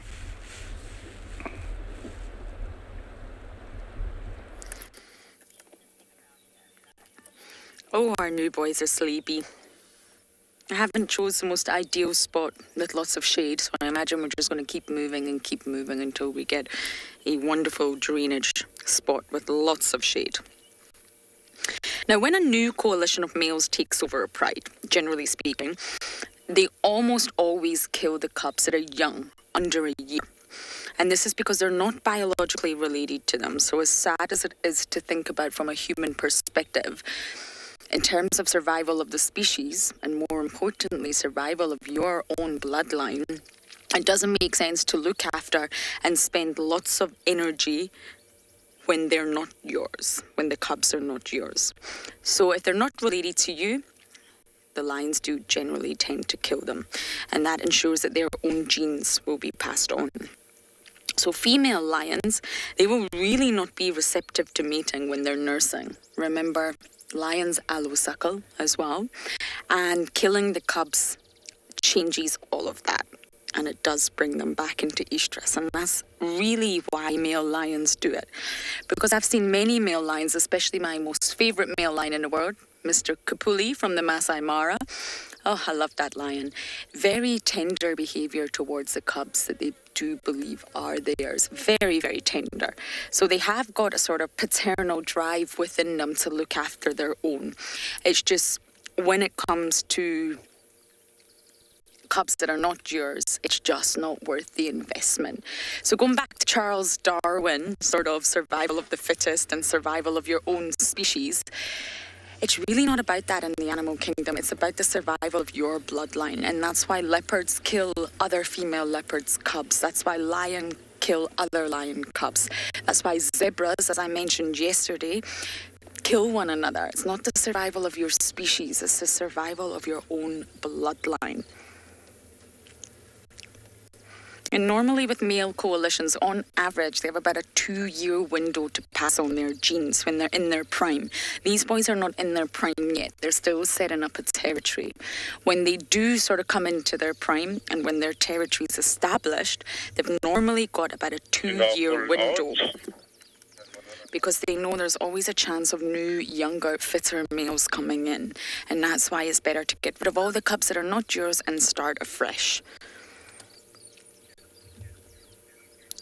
And females generally, sort of lionesses, give birth only once in every 2 years, and that's why the selective pressure on them to conform to this behaviour is very, very strong.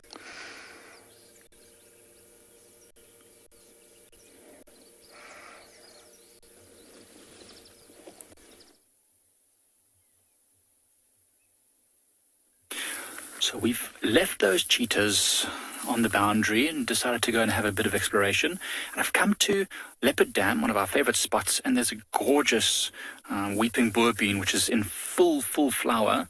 And there's a squirrel that is in heaven. Look at it, it's literally just running from flower to flower, licking up all the nectar that's dripping out of these flowers. As we mentioned yesterday, it's like little pods of syrup and sugar that these squirrels are loving. Lots of birds here. There's a beautiful black-headed oriole just on the left of the tree, so nicely, also just popping its head into each and every flower. Go down a bit onto the left here. Now you can zoom in a little bit there, OD, and you'll see on the left-hand side of the screen where I'm just up. Oh yeah, just over there. Beautiful oriole. It's hiding from us now, but you can see the gorgeous colors all over this. If you go a bit more left there, you'll see that oriole now popping out. There it is on the left of the screen. Beautiful yellow bird with a black head. It's just loving feeding on all these little flowers as well. These weeping boerbeans are absolutely hives of activity at this time of year. There's so many different things. This tree is amazing. I mean, there's literally about 5 or 6 different species of birds. There is a squirrel. We know there's probably thousands of insects buzzing all around there as well. So this is a place where you could literally stay the whole day. If you're interested in the bush and wildlife in a more holistic sense, just to see how everything interacts together, it absolutely is like a tree of life.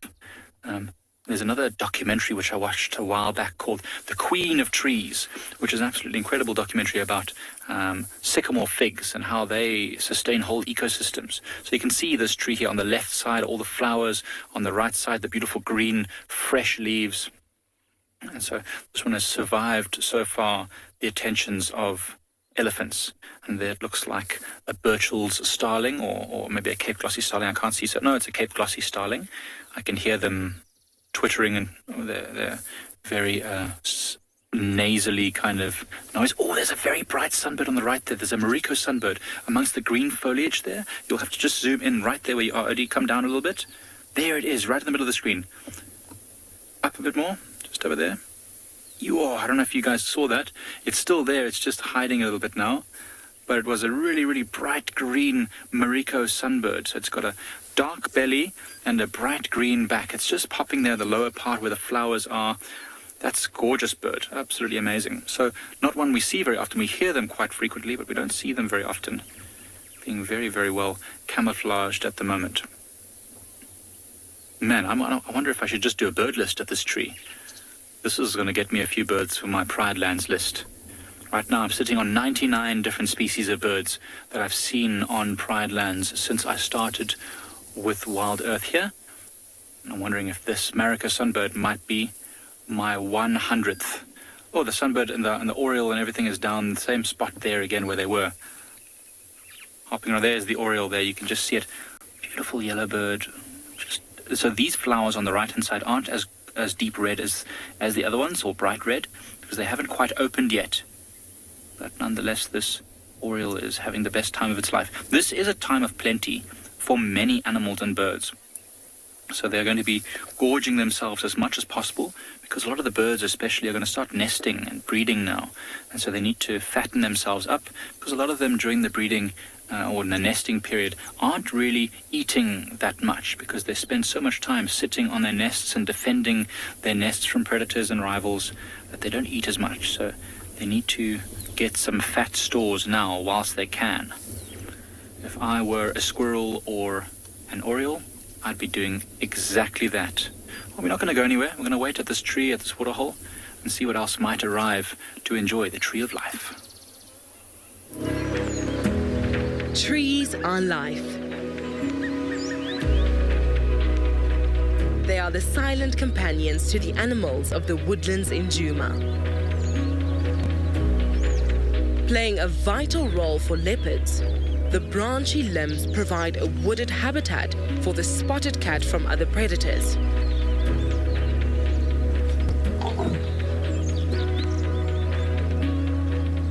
height helps them to keep their meals safe from scavengers.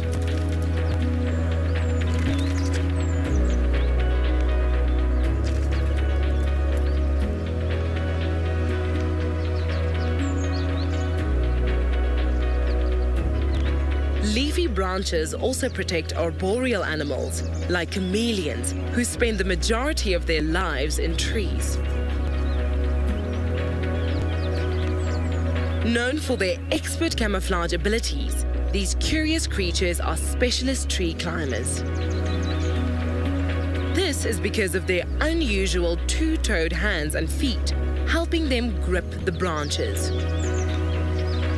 While leopards rely on their claws and gymnastic flexibility to scale trees, with cubs learning the crucial skill from a young age.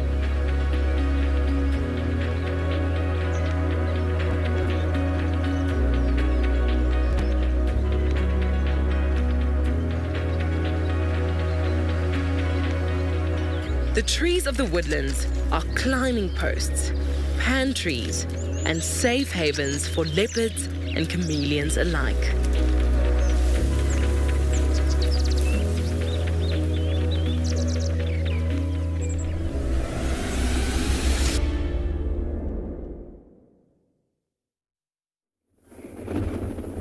So guys, you can see they've actually gone and, they're visibly relaxed now. Still looking over their shoulder every now and again, but as we've mentioned this morning, it is a cool wind that's blowing, so they are just enjoying the sun on top of this dune crest. I'm pretty sure they'll move a bit more into the shade a little later on. But we actually went back to where we've left that male this morning, the big boy, and, checked the roads and saw that he was actually circling. He was definitely looking for something, but I think with the wind being so strong, it might have thrown him off. So we found him going south away from where these guys are and then coming back up north. The tracks now, guys, obviously. And then into the bush on his way to these oaks, but nothing coming out of that.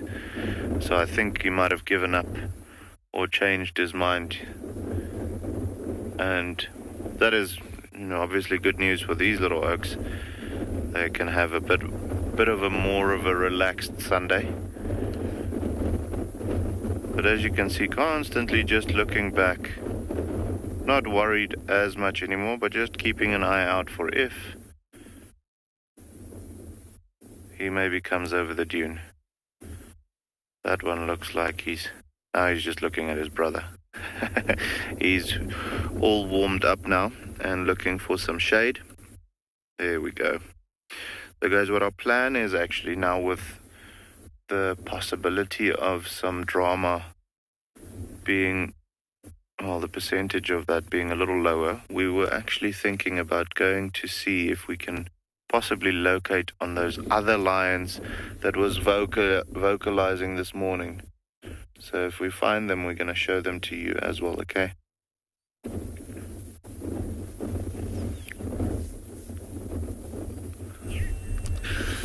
Lions, vocalizing, birds and birds, flying, egrets and egrets. Enjoying the morning, warming up before they go to their friends. The buffaloes that are resting. I'm not sure they're trying to synthesize or wake the buffaloes up and tell them, we need to feed, we need you to wake up. It's still rather cold for these bovines to start moving and feeding. And I'm sure they must have eaten a lot last night. And I'm sure all of you are waiting to hear the Twitter poll on the name that maybe the majority people have decided.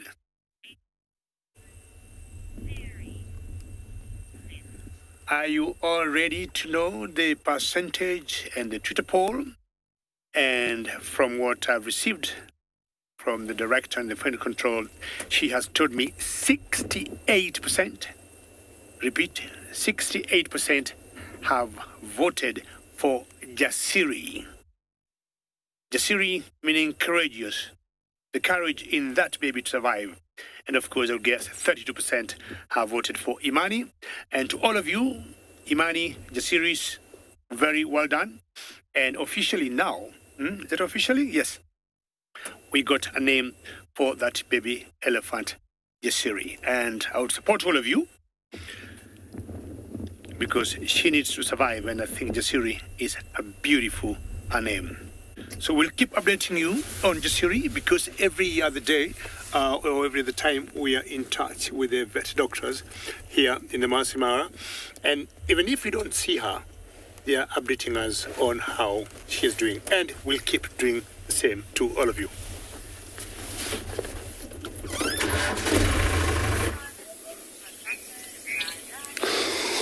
Beautiful. Searching for the buffalo is one of the missions, especially this morning of the day.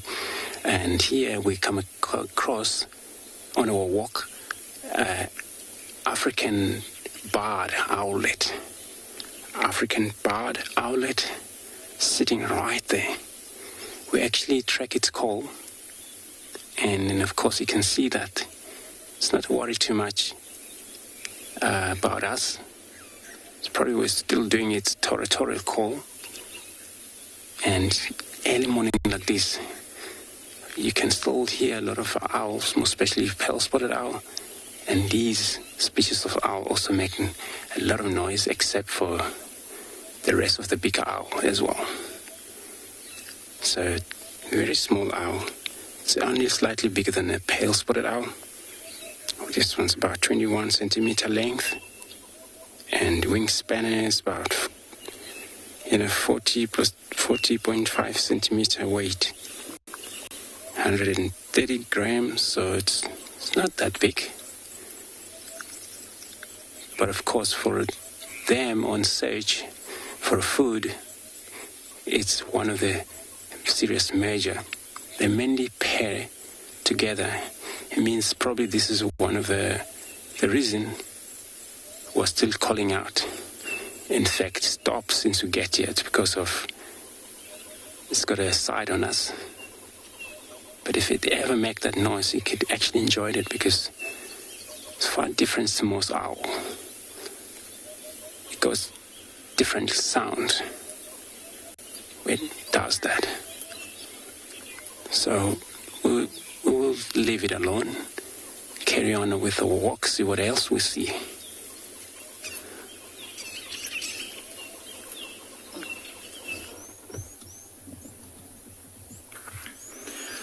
We're still here at the Weeping Boer Bean, and most of the birds seem to have moved off, but there's still a lot of squirrels feeding on all of these flowers. What's really nice to see is that the squirrels seem to be quite gentle. Often I've noticed squirrels being quite aggressive and they literally just destroy a whole flower head to get to what they want. And these ones seem to be quite gentle. They don't seem to be destroying them. They're just sort of licking inside, maybe just nibbling here and there. It's probably quite good for the plant. It's a lot of pollination happening as they move from flower to flower. I'm sure pollen is getting caught on their fur and whiskers. And as they move to a different one, they are pollinating the Weeping Boer Bean, which is great. And then it will grow some small fruits, and they have little nuts or seeds in them, which can apparently be ground up and roasted, or roasted and ground, and make a little bit of a coffee substitute. I don't know if I've tried it before. I think I might have tried it before, but as far as I can remember, I've either heard that it's not particularly great. I suppose you have to be very desperate if you want to have Weeping Boer Bean coffee. Maybe Steve's tried it before. I'm not sure. He seems the kind of chap that probably would have tried a lot of things. Look at this, the amazing squirrels. Look at their hands. You can see how dexterous their fingers are. So squirrels are just like, well, they are rodents. They're in the rodent family, and they're very, very good and agile and dexterous with their forelimbs, and so they can actually hold things in their hands, unlike many other animals, to manipulate them and get to them. Super great. They've got big eyes and relatively big ears for their body size, and so they're always listening and looking out for danger. They're very vulnerable, as you know. The squirrel is definitely in heaven. Luckily, he's eating these things now and not in a week or two's time when they start fermenting. Because although elephants don't get drunk marulas, I'm sure a squirrel is very small. If it ate a whole bunch of these flowers with some fermenting nectar, things could get pretty interesting. It doesn't even know where to look. Look, it literally eats one thing, then rushes quickly off to the next one. It's like a kid in a candy store. I've got a sweet tooth as well. I know exactly what he's feeling like right now.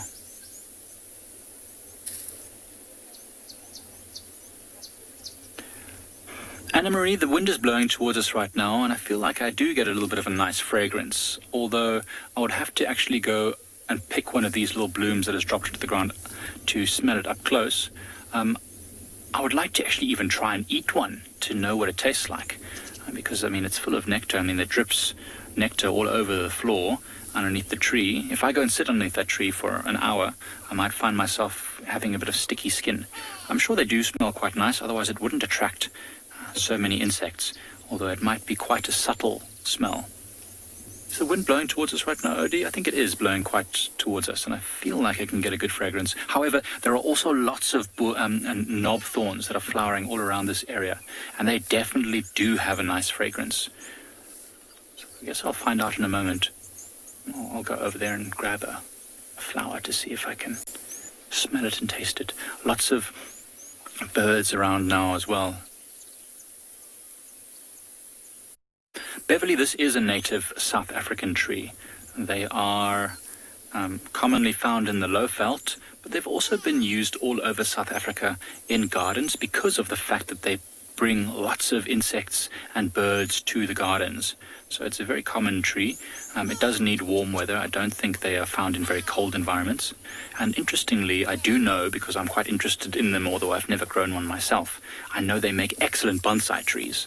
So if you had a small one growing it, and if you manipulate it and prune it in certain ways, it will grow in a bonsai style. So they're very cool trees. I don't know if any of you are horticulturalists at home. Has anyone ever turned one of these into a bonsai or have them in their gardens at home? Please let us know. Remember, just send all your questions through. I love all the questions. Any kids that are watching? Oh, there's a white-bellied sunbird now. How can I describe where it is? Hopping down on the front part of the tree, a bit more down. Keep coming down, keep coming down. Keep coming, keep coming, keep coming. There's the female. There's a male, which is, oh no, it's flown off now. Darn it. Anyway, as I was saying, please, oh, you've got him. There's the sunbirds. Hey, so that's the female. The male is there somewhere as well. Very brightly colored green head with a white belly. Also attracted by all the insects and nectar. One a bit further down, apparently, but gosh, so difficult. They move around so much. I keep trying to tell you all, please send me your questions. I love all the birds' questions. If there's any kids watching, kids' questions at wildearth.tv. Anyone else watching, hashtag CGTN, as well as hashtag wildearth, or at FC on Twitter. I'd love to get any of your questions. There's whole flocks of quelea coming. Quelea are not interested in the fruits or the insects. They're just catching some sun, but they will certainly eat any of the seeds that fall from these, and the pollen probably as well. Very awesome. Well, we're going to leave this tree now. Probably we've had a good time with it, and see what else is happening on Pride Lands.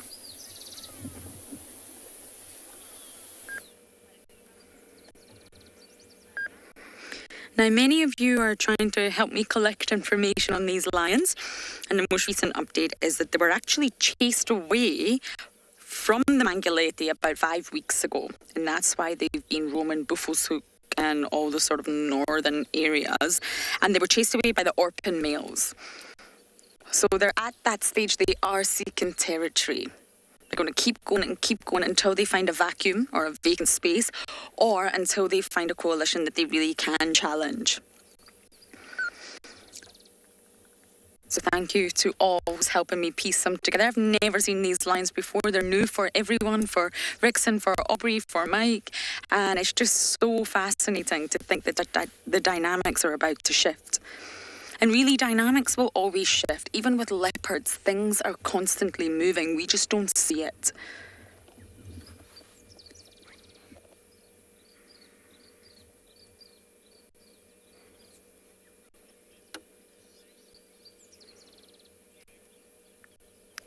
One more time, Kirsten, sorry.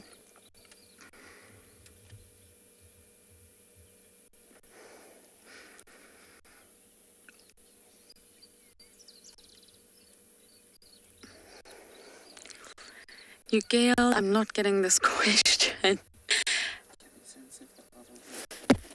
Theo's going to translate it to me. Can they sense that the avokas have injuries?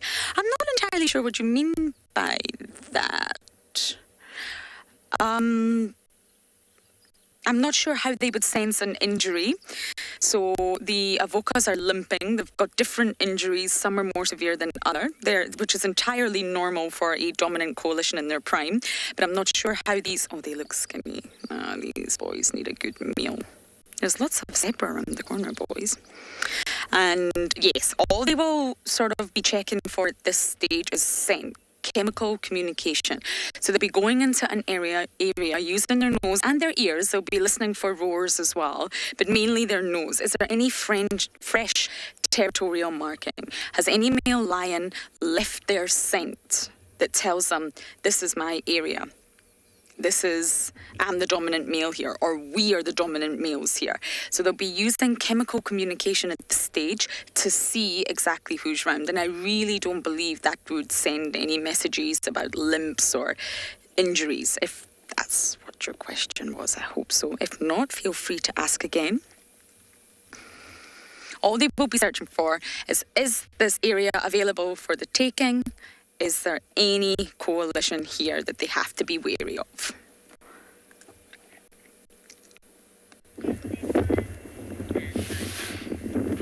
Lions and baboons have never been friends. Now, I got one mother here who is getting groomed, but also carrying her baby. One of the wonderful sightings I've seen of baboons. She got a baby on her back. That's right, she is such a cute baby. Oops, why did you do that? I didn't understand that behavior because the younger baboon was grooming the older female, and I think she was getting some parasites out of her body, and all of a sudden something was not right there. I do not know exactly what transpired. Like most primates, baboons are always very playful, especially when young. Look at those ones there on that Taman mound. How cute is this? So they'll be either feeding and playing at the same time. Typical for all youngsters of most animals, and more so for the primates. Look at that cute baby, very small, very tiny. But you notice she stays. Yeah, baboons you haven't seen in a long time, and I'm happy you are loving watching them. So they'll be either getting some tubers there or some grass blades to feed on. Do you want to help? Oh, no. What do you want to do there with the baby? Or do you want to groom them again? Not really. Or another female with a baby there. Until they are 3 months old, the babies will always be on the bellies of their mothers. They are much comfortable there, and the mothers can run. All the babies are tucked in there very fast. Don't leave the baby. Run, catch up with mom.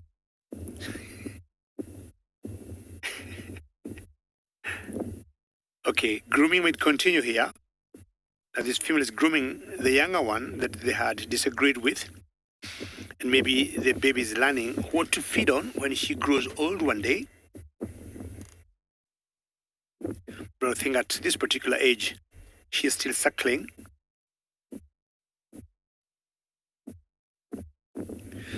Baboons are very gregarious. You'll see troops of 20, sometimes up to 100. One is having a drink there, I'm guessing, the one on the left. Or you're just browsing for food near the water. Being omnivores, they would catch even fish, anything, any animal they can catch. They'll feed on it. Spiders, scorpions, any crustaceans, arthropods. Time for babies to play.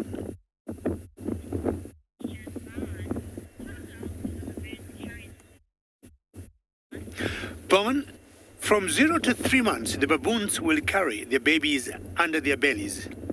After 3 months, they'll always have them on their backs. And Bon, it's very interesting because this particular type of baboons, and also another species we have in Kenya called the yellow baboons, if they lose their babies, should they become sick for whatever reason, we have seen the mothers are very attached to their babies, that they will even hold a dead baby for more than a week, just hoping. I don't know whether they will come back alive again, but I've seen a female baboon holding a dead baby for like 4 days straight. Every day I kept following it and watching it, and not sure exactly why they do that, but they get very attached to their babies. This to me looks like a big boy here, and you can tell the big boys, of course, by size, and they're huge males. They've got very huge canines, and when you look below their tails, the males have that dark buttocks, unlike the females that will have some red genitalia. Very quickly you can tell differences between males and females that way.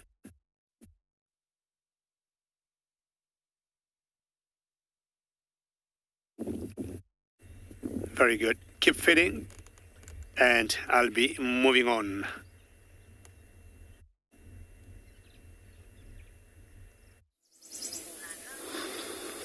Beautiful love baboons.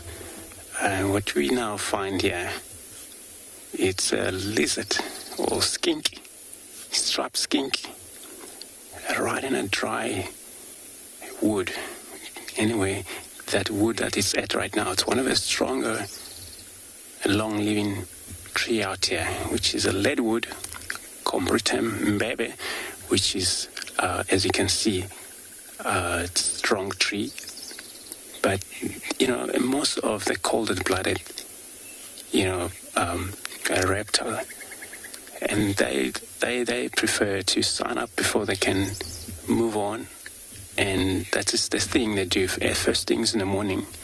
This type of, even the monitor lizard, when it's still cold enough, they don't get out of their hiding places. But once swarm, they started to move out and look for forage. It's the same thing with this striped skink. It looks going to go down. It's probably should be maybe have some mate around here. Where usually males are looking at the female right now, which males are slightly smaller compared to the female. So, but they creatures, they move around, they feed on flies, anything they come across. And this is what makes them be active during the day. And indeed, of course, that tree's got a little nice hole for them to hide on for the night. And the reason they need a hole is just because of, now it's going up again. It's going to move around, and then it's one of the lizards that doesn't really stick around much. But I was so surprised when we get here. You can view them from foot and not even trying to vanish away from us. As you can still see there, a lot of time animals that they have a sight of whether it's dangerous for them, mainly they tend to keep on, sight on that danger instead of just run away, because they don't want to have a nightmare now of thinking that thing could be chasing us, whatever it is. But now, that skink staring at us just because of there's a sight, comfortable zone is there, and it's trusted that, anything happen, it will jump off immediately away from that visible point. Isn't it such a beautiful, just look at the stripe on their back. So we'll leave this skink alone and carry on. There's one squirrel up there.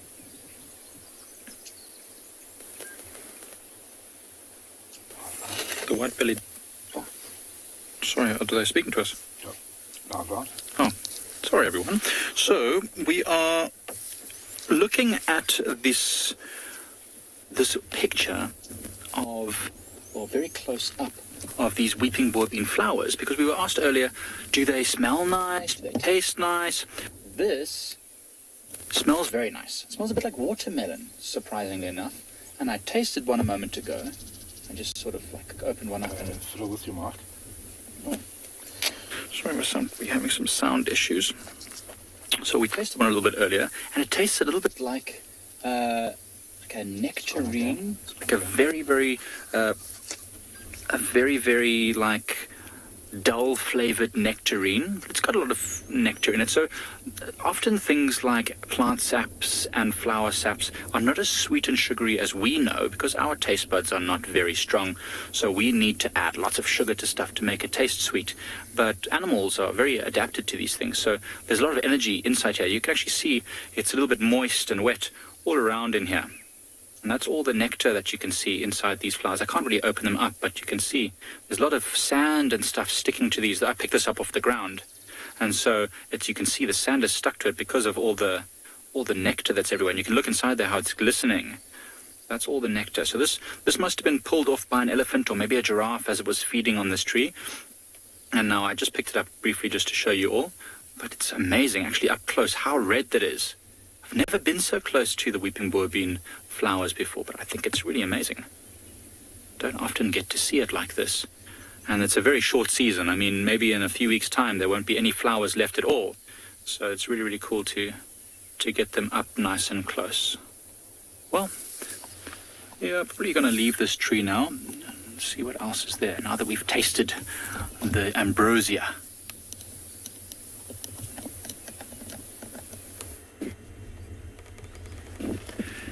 In the Masai Mara, when the rains come, there are certain flowers they also bring, and some of those flowers are what we call the white tissue flowers, and certain lilies, and one that I love is called the ground lily. Hopefully I'll be able to see one today. I didn't go very far to leave these baboons because I thought they're getting very close to the water, and I'm just enjoying them feeding and jumping in the water, playing, the young ones. And behind that green bush you see there's a very deep, I would say, a swamp that is very deep.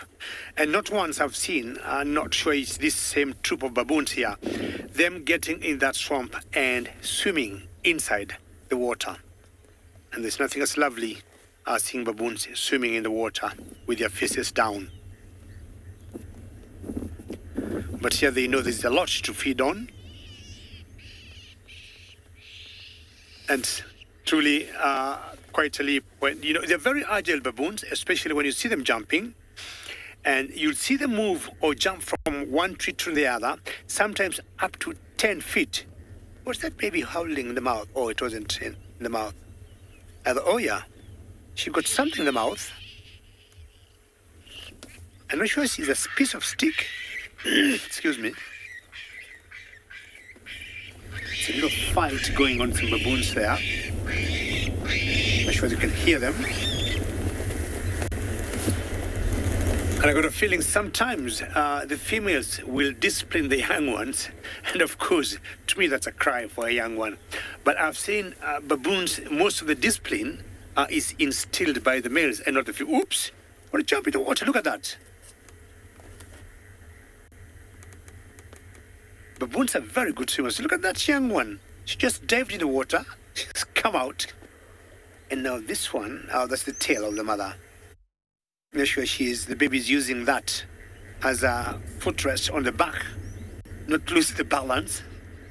It's like he's riding a horse. How cute is that? And the mother is trying to balance the baby with the tail. She doesn't want the baby maybe falling in the water. Scratch. Some sort of parasite, or just being itchy? I love that. You see the tail there. And the mother, maybe that's the way she's able to know the baby is still tucked in there on the back. She hasn't lost the baby. And I'm sure she can feel the baby with the tail. And I'm sure the baby is scratching herself or scratching the mother. Okay, I'm coming down. I need to find out. This is lots of fun to watch. And that baby, I think, want to find out, what are you eating so quickly? Can I also try it? And I think the mother said, back to where you belong. You're too young to start eating solid food.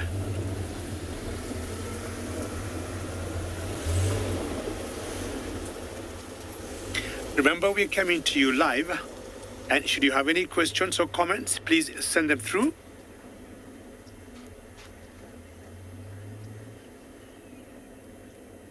Well, that's a good question, and you're asking if baboons could outrun a lion. Lion is a little faster than baboons, but what I would want to say, baboons will not run for a long time. And as soon as they get a tree, what they will do is to climb up. And they know they are safe, because lions very unlikely are going to catch up with them on top of a tree. They'll be very safe once they get a small little tree where they can just climb and rest there, and they'll have won. The only biggest enemies of baboons, when you look at the cats that we got here in Africa, are leopards. Leopards hunt baboons, and also baboons hunt leopards. I'm sure you know baboons are omnivores, with the possibility of them getting some leopards, and especially the cubs. They'll always climb up the trees and just eat them up. One leopard seeing a troop of 15, 20 baboons will just take off. If she or he's on top of a tree, they'll always come down very quickly and run away. This mother is very hungry. Must be something very soft, some kind of vegetable that she's enjoying here. And anything growing near water must be pretty soft in general. As I was saying, you can always send your questions or comments tweeting to us #CGTNWorld or #WorldEarth. Baby down? Do you need to learn something from mom? Yes, this is how you grab the food. Very quickly, put it in your mouth. If you feel unsafe, back to where you belong for safety. And I'll be telling these baboons, well done and bon appetit.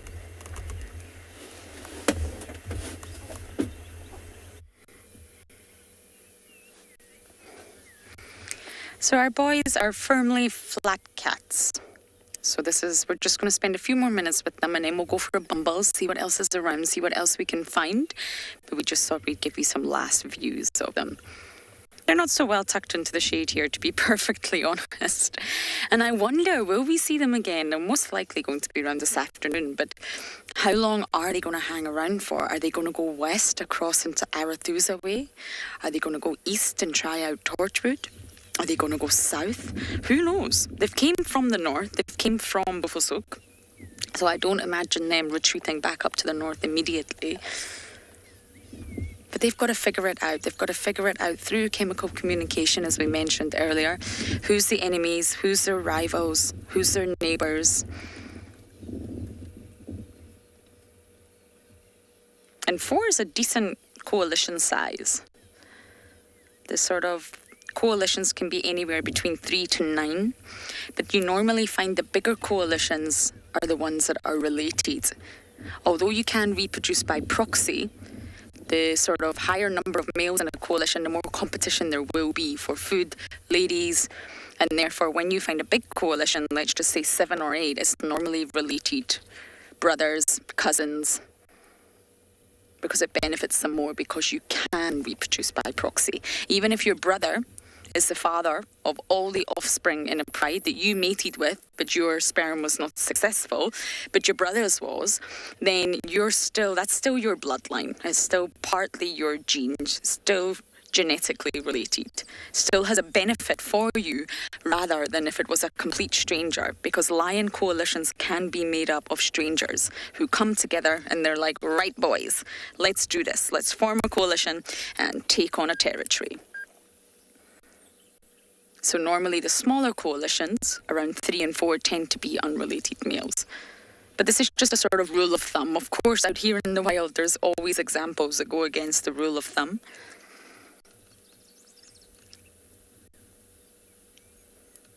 And not all lions have brothers. If you're the only male from that pride, then you're going to have to join up with strangers. You're going to have to join up with other males that you don't know.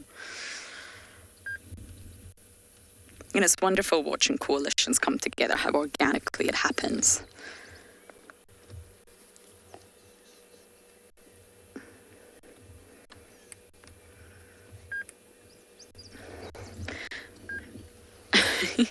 Rusticated Charm, you're asking how far. In terms of distance, I do not know. I do not know the kilometres, I'm afraid. But they came down from the Mangileti. And when you look at the northern sector of the Sabi Sands, right above us, we're obviously DUMI Private Game Reserve. Right above us, we have Buffelshoek. And Buffelshoek is about 6 to 7 times larger than DUMI. It's huge. And just north of Buffelshoek is a Mangileti. So that's where they've came from recently. So I guess it's not too far. We've had the Avokas came from much further away. They came from a little town called Avoka, which is quite the distance. Whereas these boys recently, or at least 5 weeks ago, appeared to have travelled from the Mangileti. But other than that, at this stage, I do not know, I'm afraid. But they can travel great distances in one night, so there's really nothing for a lion to go shopping for your new territory. And they've got to make sure they get it right. It can be fatal for them if they get it wrong, and they encounter a very strong, dominant... Oh, we've got a giraffe behind us watching the lions. I don't think Theo's going to be able to get it, I'm afraid, because it's right at the back of the car. I mentioned earlier giraffes being the lighthouses of the bush because they see all, they know all. And what they do is stare at the predators. So this giraffe can see the lions and has decided to just stare them down.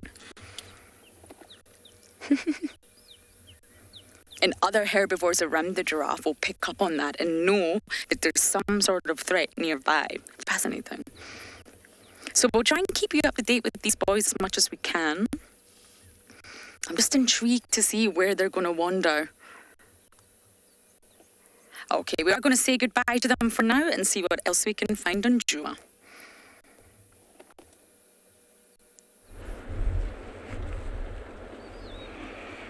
At the river still, and do you see anything amongst those rocks? Yes, there is a crocodile. And that is one of our big ones who is parked right where the wildebeest either touch the water or, get out of water. If you didn't know what you're looking for, look at that. Just looks like rocks. This is why, when you come to these places, you need somebody to lead you or to show you around. We are at the famous MARNA River, and over here I'm waiting for the wildebeest to come. I haven't seen any, but the sounds of the river and also the river flowing is amazing.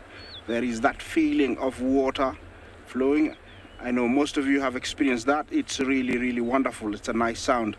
That is where they cross, way up there, and also across the other side is where we normally see them when they're discussing when to come down.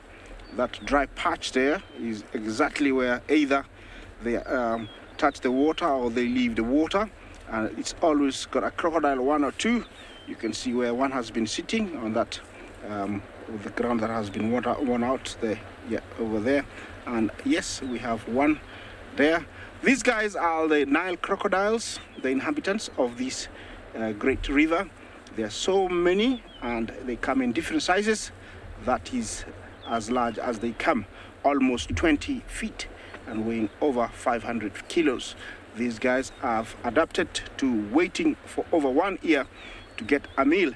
And remember, we are live coming to you from the Mara Triangle. Talk to us on CGT and Wild or Wild Earth. Questions and comments are very, very welcome. JD, Jumbo, you ask, how long can crocodiles be out of water for? Well, it depends on how cold they are because they are reptiles, they're cold-blooded. Once they've warmed up their blood to the temperature that they would like, then they might go in. So it actually depends on how warmed up they are. They thermoregulate their temperatures by staying outside and if they get too hot, they will get back to the water. They need to be around 28 to 35 degrees Celsius to be able to operate properly or for everything to work properly. Though they can stay in water early hours of morning, but when they want to get active, they'll come out, and when the temperatures have fully to develop to the maximum where they want them to be, then they will get back to the water. JD, yes, I'm enjoying this. It's a very different kind of experience, sitting here and waiting for these guys to come. And, in the next coming days, I'm sure that empty area across there will be full of zebra and wildebeest, and it's going to be marvelous.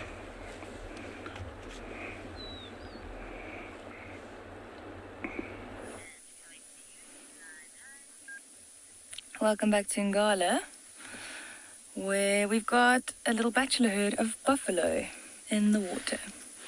So we've actually been tracking leopard for most of the morning. It's been pretty quiet. And whilst tracking the leopard, we were walking along a drainage line or a small dried up riverbed, and we found this bachelor herd of buffalo. And we saw that they were heading towards the waterhole, so we looped around, and they actually beat us to the waterhole, and here they are.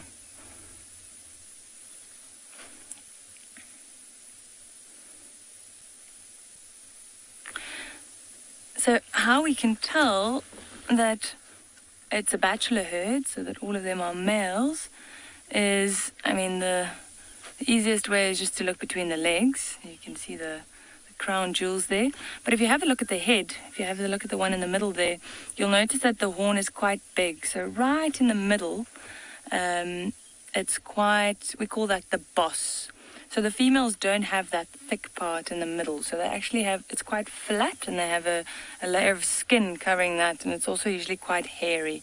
But these guys all have really big bosses. It almost looks like they're wearing helmets.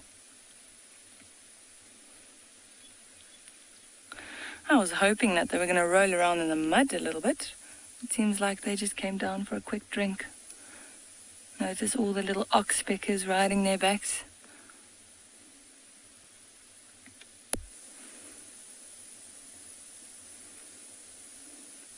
And these buffalo, they're quite water dependent, so you'll find them around water very often. Holistic, why is it so sandy there? Where the buffaloes are, you can see it's quite muddy, close to the water. And then the sand on our right-hand side here, that's probably just been washed into this area after rain. So you can see here. So once it rains, this waterhole will fill up, but then there's also a lot of runoff that comes from the sides and from these small little tributaries and drainage lines that also runs into the waterhole, so that will bring the sand in.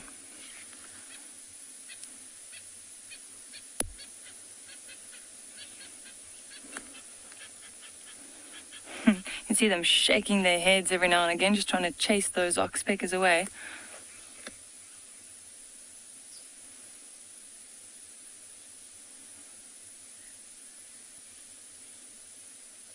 So they all seem like they're still in quite a good condition. A lot of the times these are older bulls that can't compete in the larger herds anymore, and they get driven out. But sometimes the bulls might just split off from the herds as well, just so they don't lose condition. Those herds travel a long distance, so these guys will split off into a little bachelor herd, and they'll, there we go, in the mud. They'll wallow in the mud. They'll feed on the nice soft grass along the riverbeds. Bruna, is it a man-made waterhole? It is indeed. So, but this was made way back when this area used to, let's say, it used to be a farming area. Not farming, they didn't grow crops or anything, but it used to be a game farm, I'd say. So this was a man-made waterhole. But at the moment, we're not filling it. Like I said, it's just rainwater for now, and then the runoff. You can see it's almost empty. It's almost dry. But we're expecting rain in the next month or two, so hopefully it won't dry up completely. Look at them rolling around, trying to cover themselves in the mud. So it's heating up quite quickly, and by them doing that, it'll help them stay cool. Nice mud bath. He's really going for it, that one on the left.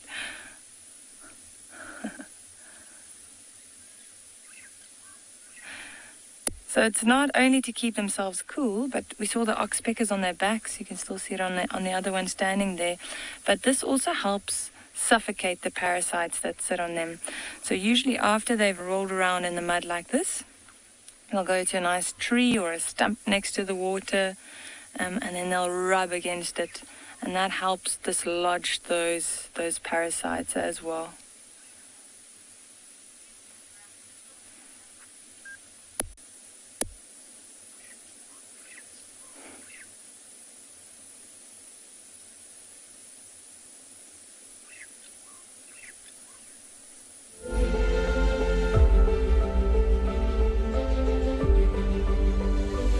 The waterhole is an oasis for wildlife to hydrate ever-thirsty wildlife. All animals need water to survive. It is an essential part of life.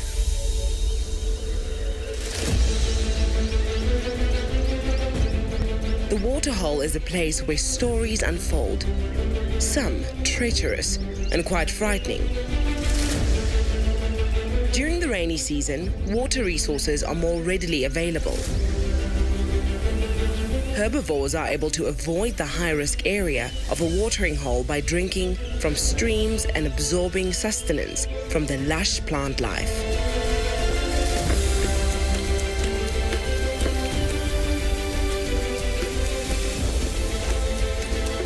But during the dry season, the waterhole's promise of refreshment is too irresistible. Predators lie in wait, knowing their meal will come to them, taking full advantage of the vulnerability of their prey's thirst. But it's not always a tale of peril. The waterhole is not only a good source of hydration, but also for relaxation and entertainment.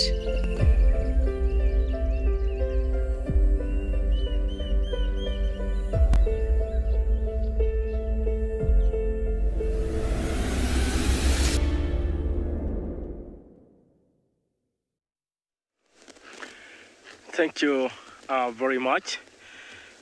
We are currently at the southwestern part of the MAURITZ Triangle, and a very interesting spread of zebras and a few wildebeest around this area.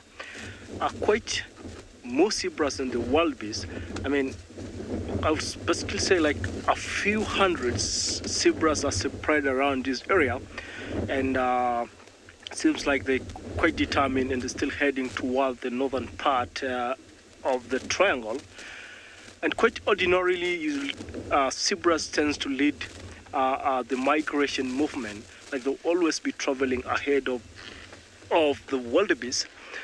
This is basically because of their most preferred feeding part of the grass. They feed more on the top, more coarse or rough part of the grass, then creating room for the wildebeest, or probably new shoots to come that the wildebeest will be feeding right behind them. So a few days ago, we had more wildebeest around this area. Today, just kind of a handful of them, but so many zebras around this area. Interestingly, maybe in the next 1 or 2 days, they'll probably be making their way towards the Mara River, and hopefully we'll be enjoying some crossings 2 or 3 days to come. So this is the migration season in the Mara, and though we have resident zebras, there's quite a lot of them that comes along with the wildebeest, about estimated 500,000 or half a million zebras join in. And of course, the main participants in this are gonna be driving for and see how far the zebras or the wildebeest herds are spread a bit more south, and probably come back to you anytime we got something quite interesting.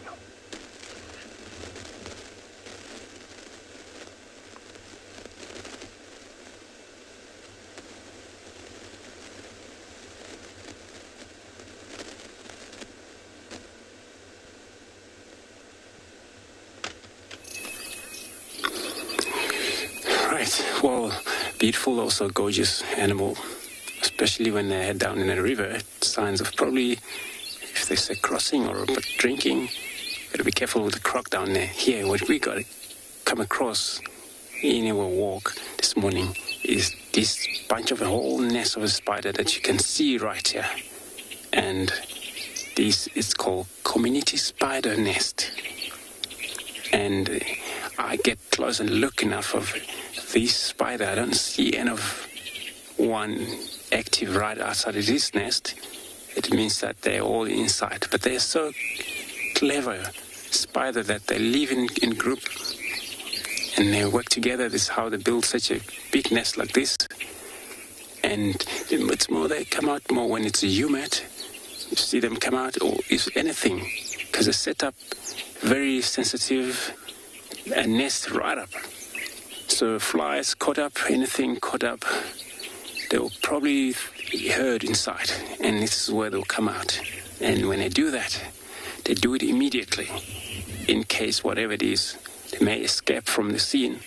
But of course, these webs are so strong enough that they can even, the size of a small bird like a finches can stuck in this and weren't able to fly immediately until they sort themselves this web out of their wings. But, they mainly come out when also dark. Well, yeah, it is a big nest. I was so surprised when I just walk in this area and see such a nest like this, which is enormous size. Could be many of them there. Some nests can be anything from 80 of spiders inside. There's a little few entries, both sides. They don't have to rely on one entrance, in case they need to get out for a checkout, whatever disturbed this. But they will tell, if it's anything, check just the wind. Now we can see the wind blowing a little bit, but won't come out for that. But if it's anything like flies stuck in there, definitely they will come out and know exactly what is it outside that has been caught out. And then once they arrive in that prey species that's been caught, and they're all just going to feed on it or drag it inside to the holes. And of course, interesting things, we're going to leave these spider webs alone and carry on search.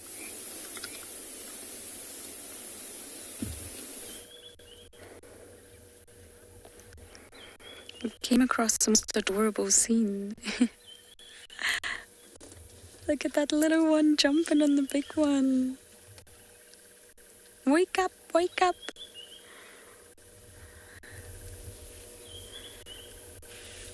I hate to tell you, little one, but I think he's trying to sleep.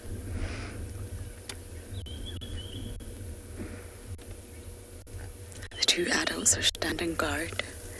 The one on the right has huge tusks. Look at the size of those tusks. During the midday sighting at Torchwood Marty. It's hot. The season is really changing. So of course shade is important. And once one elephant's taken a little nap, it's important that the others stand guard. And that's exactly what's happening here.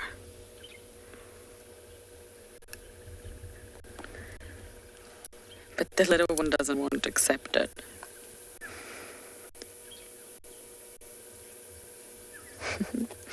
Yes, I agree with you all. It's so cute. It's been a long time since I've had a proper elephant sighting.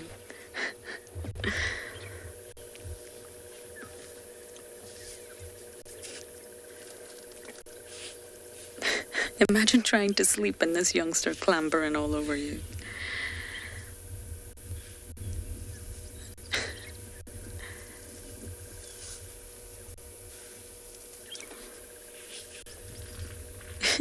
He just wants to play.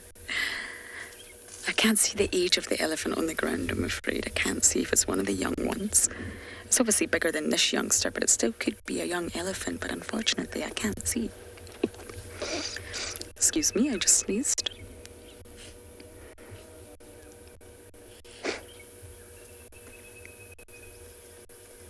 Very, very relaxed. 2 females standing guard. And we do actually have another youngster in front of us feeding. Obviously not joining in the party games over there and just enjoying a snack. So from what I can see, it's quite a small herd. There may be other elephants in the distance. I can't see or hear them. Many people ask, do elephants sleep? Do they sleep lying down? And yes, they do, and they can. They can also sleep standing up, though. So if the adults want to take a little power nap, but they don't really want to get down on the ground, they can do that standing up, which is so wonderful.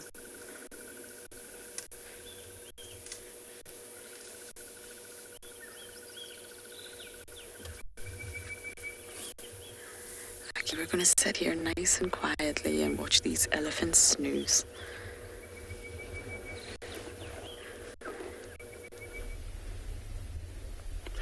Hey guys, look at this nice size of zebras.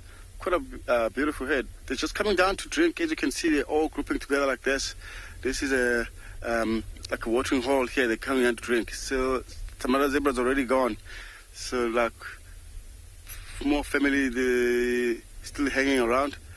Oh, look at that! Every now and again they're chasing each other like that. Look how kicking. Oh, that's interesting to see that. Some others now already leaving. They were like 30 or 40 zebras. They were all together. Look at this, chasing each other like that. Wow, that's amazing. Look at that. Oh, must be what some of the stallions trying to make sure they defending their families. Look at even the warthogs that are around there, because this is the only watering hole around this place. For them to come down to drink. So even the wildebeest, you can see some wildebeest, they're coming down as well. Interesting to see that. Oh, look at those wildebeest. They're wondering what's going on here. Because some of the zebras, they were running away from the others, chasing them. Kind of playful. As you can see, it's a nice, beautiful day. And very dry up here. You can see some of the zebras are well fed, some of them are like heavily pregnant, but yeah, they're in very good condition. As you can see, now they have a sip for this watering. Now they're leaving. The wildebeest coming now, and some warthogs down by the watering hole there. This is a spot, beautiful spot for everyone to come to drink here. Even like something like leopards, they all love this spot because they know this is a very good place for targeting whatever they want, especially like warthogs. Even the lions, if they're around, will be very happy because this is the only one watering hole here. They can easily come to ambushing here. Yeah, looks like others are moving now where the wildebeest is coming down. We'll just sit here and wait and see how many species will come down.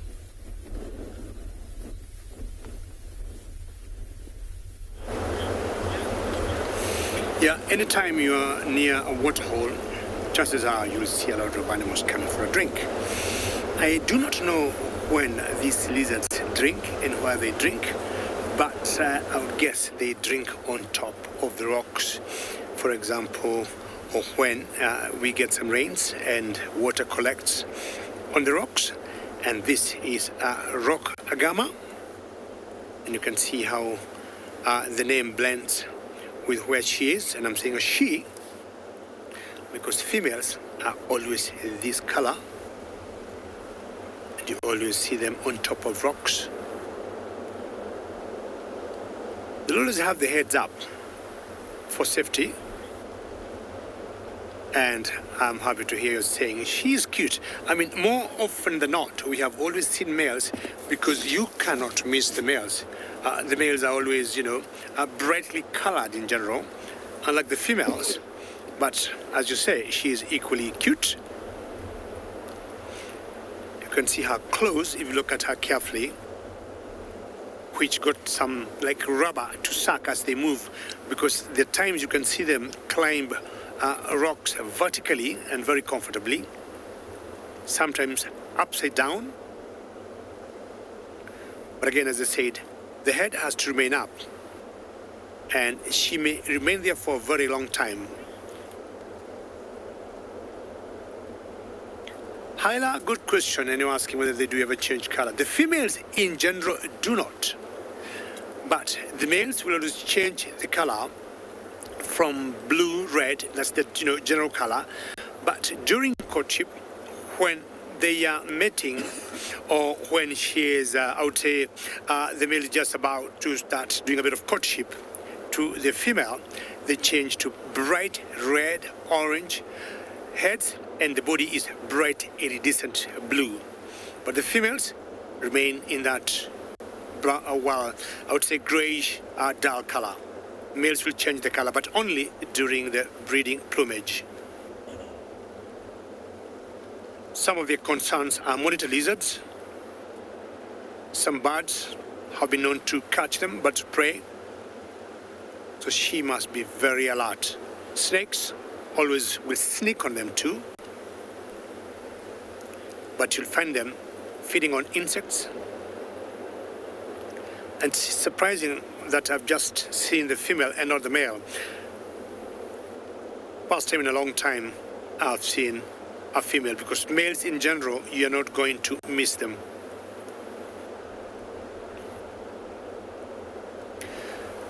Well, I'll rest here a few more minutes and then I'll be moving towards the Mara River.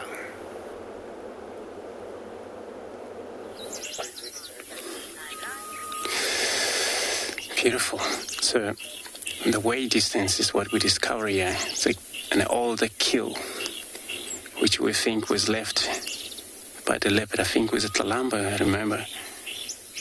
But it's amazing that the hoofs and the whole skin is still hanging right there, and nobody get it down.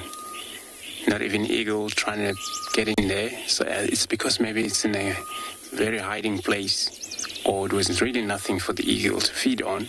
It's only a skin that is left. If it was on the ground, of course, the hyena would be taking it already.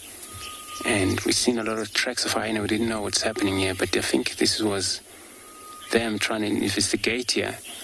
And then since they have a very good sense of smells, but they couldn't actually get up, or hyena cannot climb trees for sure. But you can see how it's positioned in there in that fork of the tree.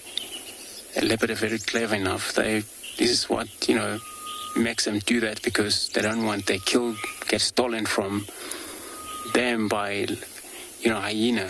Or lion can get up there, it's not far enough. And lion can climb trees so that, but harder for them to get down. They have to jump. They don't have ability to come down like leopard does, smooth. But would have to jump from there if there was a lion right up there. So I think this was a bush buck, I think. When I look at these hairy skin. So we'll carry on, move on.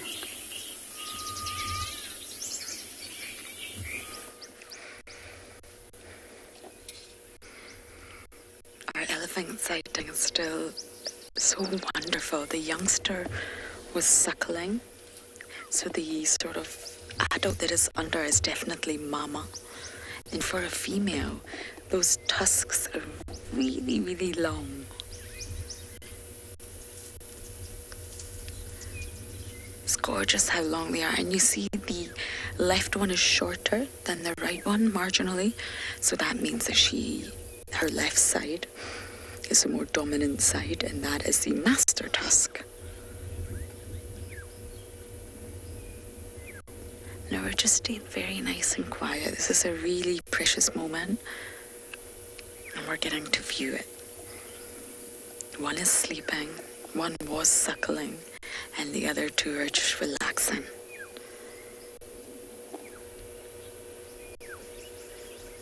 There's lots of low rumbles going on, so they're obviously talking to one another. What they're talking about, I have no idea. Maybe some elephant issues. Maybe their romantic problems. Maybe how exhausted they are. Who knows?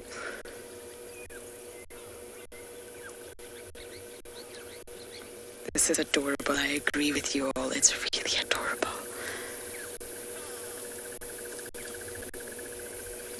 And I personally feel the elephants have been a lot more relaxed this winter than I have experienced in previous winters.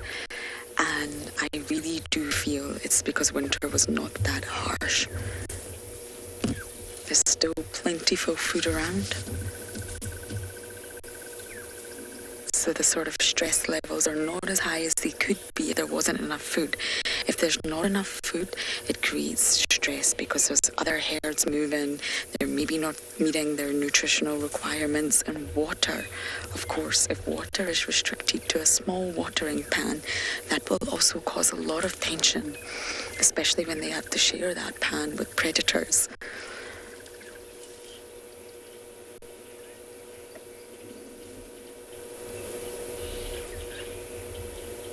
Elephants are really the most incredible mothers. It's a big investment for an elephant to have a calf. She prepares her entire life for it. Young female elephants are prepared to become mothers from a very young age. With a 22-month gestation period, that is a huge investment. Oh, someone's getting up.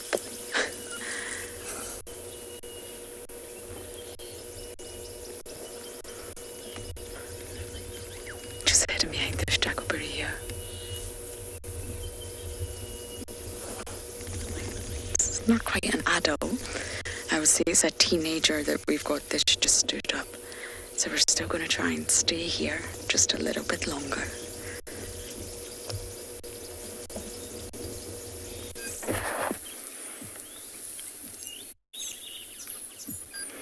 Who can guess what animal is in our screen right now? There is something hidden somewhere here, waiting very patiently for some animals that are not so far away from it. Can you see it? I'm making it a bit easier for you now. Odie's too nice to you. Look at that. Yes. Anyone who was thinking it was the cheetah? You are correct. Ooh. So there's some impalas not so far from these cheetahs, maybe about 50 or 60 meters away. They're just moved back onto Pride lands, which is great. And there was a big herd of impala feeding on that big open clearing. Helen, a stick insect would have been a good guess because you know that here on Pride lands we do love the sticks. There's a lot of sticks around here. But today we're focusing on a cheetah. So this cheetah is very diligently watching these impalas. It's very hot right now. It's getting warmer, but it doesn't mean to say that there's not a good opportunity to hunt. If the wind shifts and moves, oh, I see the impala are moving off. They're actually all running off to our left here. I wonder if they didn't maybe smell these cheetah. We were having a discussion, Odie and I, about the wind and where the wind was blowing. And it was actually blowing from these cheetahs straight to the impala. There's not much they can do about the wind. As long as they keep an eye on these impala, they can follow them, and if the wind shifts, they can have another attempt. Remember, they did have their food stolen this morning by a couple of hyenas, or a whole family of hyenas, so they are hungry and they are looking for food. You can see a little bit of heat haze there, so you can tell it's very, very hot. It's going to be about 30 degrees today. 30 degrees centigrade, which is, I don't know, what, like 75 degrees Fahrenheit, something like, maybe even hotter. Certainly a very warm day, and so they won't wait much longer before they'll have to actually take a bit of a rest. They won't really want to hunt in the peak heat of the day, which is sort of between about 11 o'clock, past 11, 12, till about 2 o'clock to 3 o'clock. That's when they'll sort of rest and then maybe try and hunt again a bit later. But, you know, all the hyenas and other predators are also resting now, so it could be this cheetah's only chance to hunt without being disturbed. Marcus, aged 8, you've got a great question about how fast a cheetah can run. And a cheetah can run, if it's got the space, over 100 kilometers per hour, maybe even up to about 110 kilometers per hour. That's over 60 miles per hour, or around about 60 to 65 miles per hour. That's incredibly fast. Fastest land mammal on the planet. And in areas like this where you see there's lots of vegetation, they probably won't get up to those speeds, Marcus, but they can accelerate incredibly fast. So they can certainly run faster than any of us can, especially when they're dashing to chase an impala or a steenbok or something here in these thickets. They can adapt their hunting style. They are very successful even in this area, even without massive open clearings like you see in East Africa. They have adapted their hunting style to include lots more short, sharp chases, stalking as close as they can to the impalas. Just as successful as they are in East Africa. Just have to change slightly. But you see it's looking back towards its brother. And we had a viewer, James Richard. James, if you're still watching, thank you so much. He reached out to us and said he'd done a bit of research on the spot pattern on the inner leg of these cheetah, and they certainly are brothers. They were seen not long ago. And confirmed that they are definitely brothers, which is great. It means a strong coalition. Unrelated males can also bond together, but it's much less common. Certainly possible. If you hear other vehicles, we are still sitting on the boundary. They are moving into Pride Lands, but still very close to the boundary of our property. Look how well it camouflages there. The golden grass, the spots, the shade. Oh, it's on the move. I wonder if this cheetah is maybe going to try and get a glimpse again of those impalas. To see if they can spot the impalas once again as they move away. But it wants to keep up that hunting opportunity. Doesn't want to lose its chance to maybe catch something to eat a bit later this morning.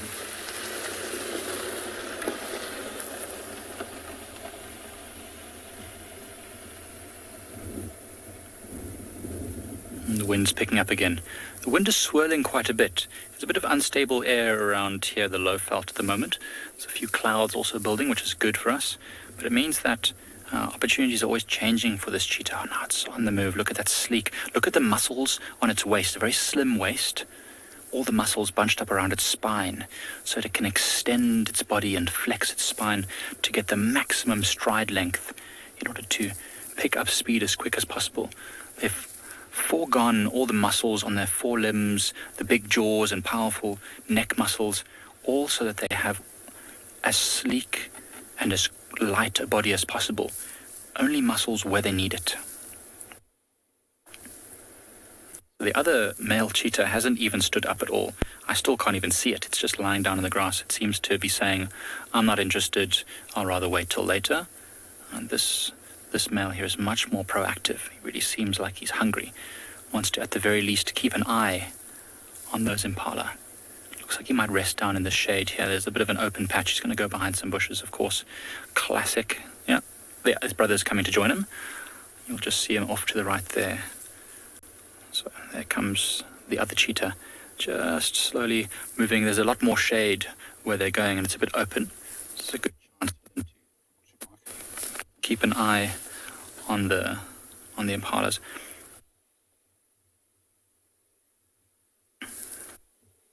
Incredible camouflage. I mean, Odie and I were saying, if these things were lying down and we were driving past, looking for something else, it would be so easy to miss them. Well, we're going to hang around with them a little bit longer and see if they do follow these hunting opportunities.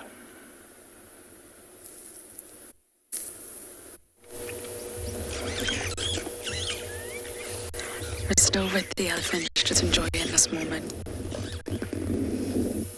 They're very, very relaxed. Different sizes, different age groups. One very small calf, one mother. Now, if you just look at the elephant on the far right, Theo, you can see how angular her forehead is. It's got a very sharp angle, almost 90 degrees. That's one of the key features of identifying a female elephant. Males tend to have much more rounded, smoother foreheads. It's not always the case, but it's one of the giveaways.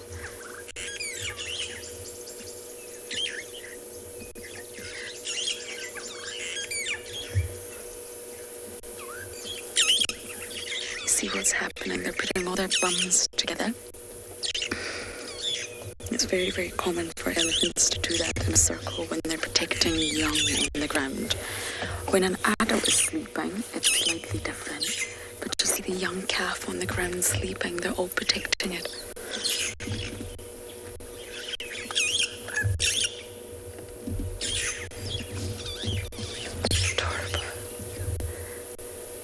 It's really common for them to circle around the calf, especially all putting their bum to the calf and facing outwards so that they can see if any danger is approaching. The one on the far left that we can't really see because it's behind the tree, I think this one's sleeping, just standing up. It's remarkably still.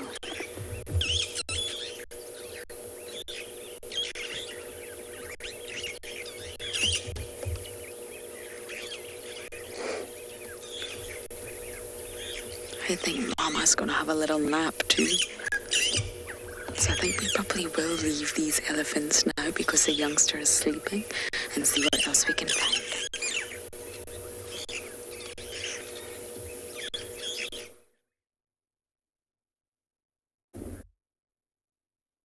Yeah, guys, as you can see, everyone's turning to the shade now. The sun is warming up. So everyone finding some shade and having a bit of a rest. We just did a quick loop to see if we couldn't find those lions that was vocalizing this morning, and we found one male sleeping underneath a bush, but unfortunately was just out of our range, with a signal to show you guys. So we had to leave that one, but he wasn't doing much though. You didn't miss anything. He didn't even move a tail when a fly went and sat on him. So very, very relaxed. We might have him doing something this afternoon though. But as you can see, these oaks have now relaxed completely. I think they realize that the males, the large males, are not going to move around now too much anymore. So very, very relaxed. Also, all of them just chilling in the shade. They're going to have to move soon though, because if the sun moves over, it's going to start hitting them. You can see the paws are already in the sunlight. So they're going to have to find another spot to lie down, possibly under a bit more of a tree rather than these raisin bushes. Tucking in there. Yeah, this female that we're looking at, well, both females, but the one at the back, she looks rather old. One of the older individuals that we have here at Tswalu. Possibly around maybe 10 years old, if not older. So that's probably why she's with the sub-adults now. Could be that she just decided, you know what, I'm not in the mood for being the lowest ranking individual in the pride anymore when there's a kill or so.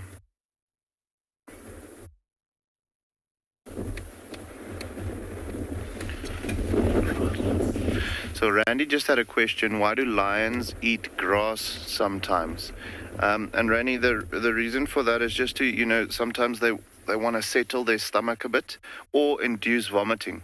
So maybe they've eaten something that's making their stomach turn a bit or so. Then you'll find them eating grass just to get that almost a vomiting action going. That, and then also you will eat them, find them eating it to, create like, I almost want to call it a plug. If they've got a running stomach, to like work against that laxative, just a little bit of fiber, which is not, their stomachs are not really equipped for digesting cellulose. Well, no one is, no stomach is. You have to have that microflora bacteria in your stomach to ferment the cellulose, and then you can break it down. But for them, it's more like either a vomit-inducing substance, or creating like almost like a little plug to, if they've got a little bit of diarrhea, to stop that also, to get in that little bit of fiber into their stomach, just to settle it almost. You'll find the dogs also doing that, even your dog at home you'll find doing that, and it's for one of those two reasons that they'll eat the grass. It's not because they prefer a little bit of a salad every now and again or so. It's, they exclusively eat meat for nutrition. It's nothing to do with eating, with nutrition or something like that. It's more to help their stomach settle in either way, either vomiting, getting all of the bad stuff out, or the other way around, to stop a running tummy. Yeah, you can see. We were discussing the ages of these subadults earlier. The male's definitely around 2 years of age, maybe a little bit older. But this female must be from another litter. She looks much, much younger. Probably around 15 to 18 months old, I would say. So, not really hunting with the pride. She'll start joining, but I feel like she's more just hitching a ride at the moment. So interesting to see that she's also been, kicked out of the group. Might have been that, or might be that this older female is her mother.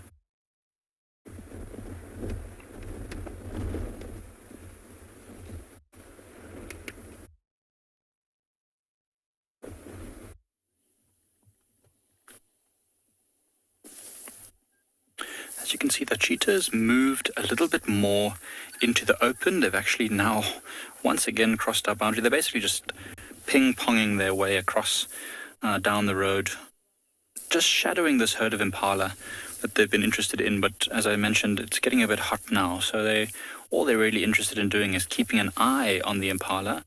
They're not really interested in hunting just now because the wind is swirling around. There's too much chance that they'll waste a lot of energy stalking, and then all of a sudden the wind will pick up and give their position away, and then it'll be wasted.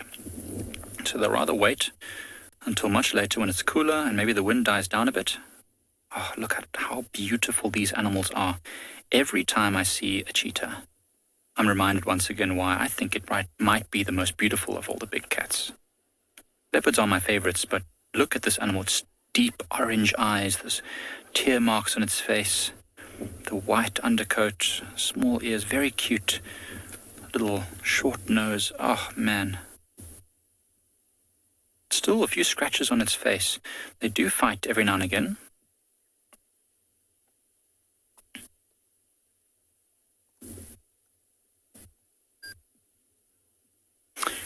I'm not sure that I caught the name correctly, but it's Sir 50. Hi, Sir 50. The cheetahs have to get very close to their...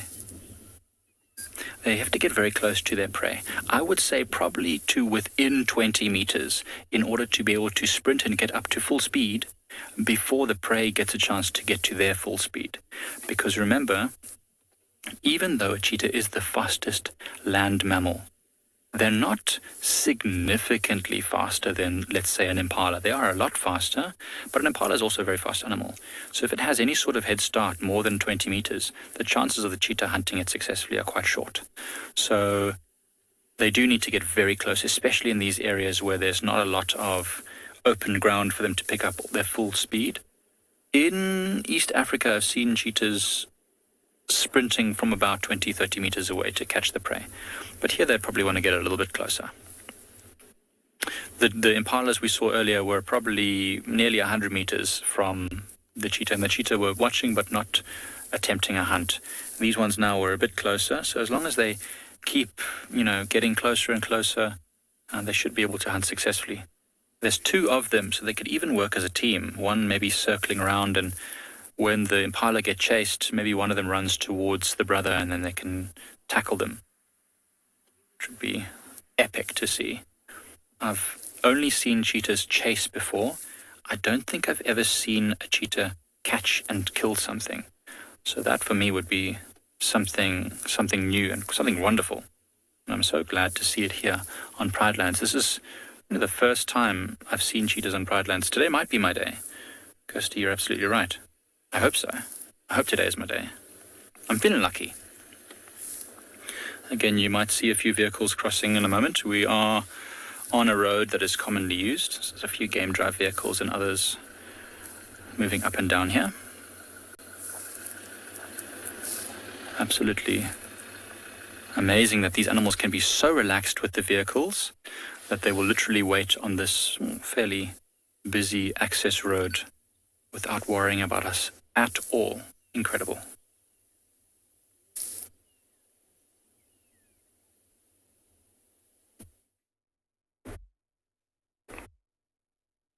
So yeah, guys, now that you can see those two young boys, or the one at the moment, the second one is just there next to him, you can already see that there's definitely a bit more of a bond between the two of them than between them and the female or so. Just see what this guy is up to. He might come and play with the little one or so. Just says hello to Auntie.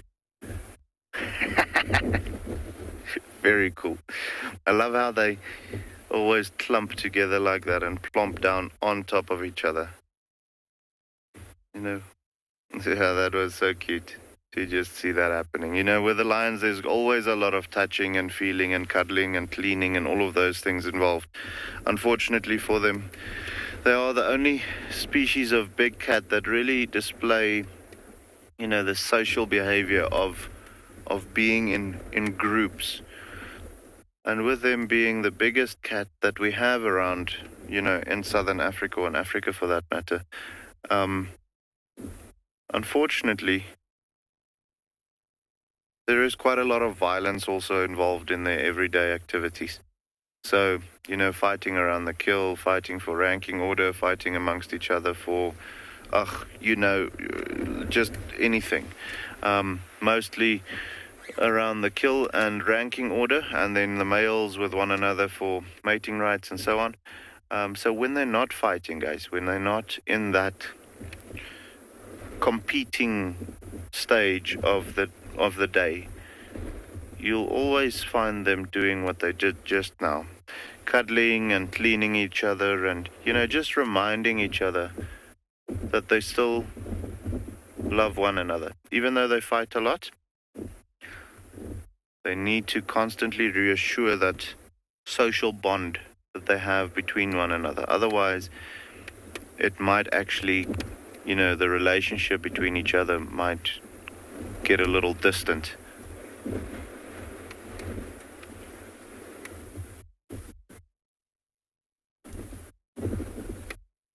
Portia just had a question. Do lionesses fight other lionesses like the males? Absolutely, yes, they do. So for a number of different reasons. So you'll find the females fighting amongst each other within a pride for ranking order and for the rights to the best seat at the table when they've made a kill. Getting the best possible spot to feed on the soft meat and the nutritious meat and so on. But then also, because they form prides with their own territories, you'll find that the prides sometimes bump into one another, and then the females will fight with each other for the territorial rights. So, okay, guys, just to explain that quickly. So you find the females forming a group, which we call a pride. They'll mark and actively patrol like their own territory. And then you find the males forming coalitions, and they'll also have their own territory. So it's not necessarily that you'll only find this pride And these males in this specific area, you'll find the females operating in this area because this is their territory, but then the male typically have a larger territory, or as large as they can defend. And that might comprise of, you know, more than one group of females, more than one pride or territories for females, which they will then mate with. But now for the females, they'll actively defend their own territory. So you'll find that they fight with each other if they encounter members of different prides quite viciously, sometimes even killing one another just to protect their own territory or to take over a territory. You know, if you find like this group now, they'll have to establish a territory of their own. That they haven't done so yet, and that's why their ears are up the whole time if they know that there's other lions in the area. But when they establish a territory of their own and they encounter other females from another pride in this area or in their territory at that time, they'll definitely fight with each other. So yeah, absolutely, the females do fight amongst each other within the pride and also with other prides of females. And no fighting on the mind right now. Mostly just sleeping.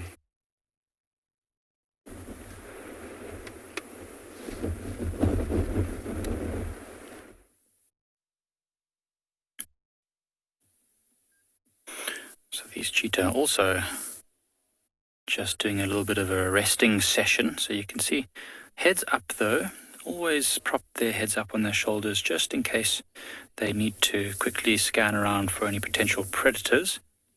We've got nothing on the horizon at the moment though, so I think it's all safe. Both of them eyes closed, getting a bit of a rest. They're not going to sleep deeply. They're always alert, so that should there be a little sound they don't like, they'll quickly put their heads up. But very well camouflaged in the dappled light underneath what there's a knob thorn there. Just listening. The ears are still pricked up, but they're small ears. I don't know if you noticed that. So the silhouette, as you can see there in the shade, that's more or less what an animal would see from a distance. Remember, they're not great at distinguishing stationary objects, especially things like these cheetah with their outline disturbed by all their spots. So as long as the ears and the head doesn't stick out too much, they remain undetected. And they've chosen a spot right next to all these stumps and logs, so they really do blend in perfectly. Just looks like another log. The tips of the tails are just flicking gently every now and again. I think there are a few flies, or certainly flies bothering Odie and I, or myself anyway. So there are probably flies bothering these cheetahs also.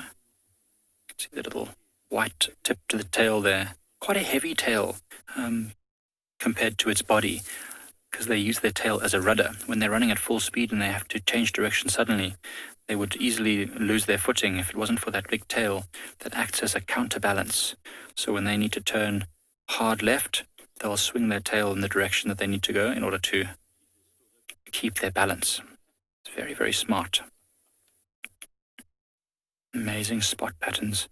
And the spots are different all over the body. You've got these almost like rings around its tail, then big round spots on its flanks, and then lighter, smaller spots going down its legs. Amazing. Sleek and perfect.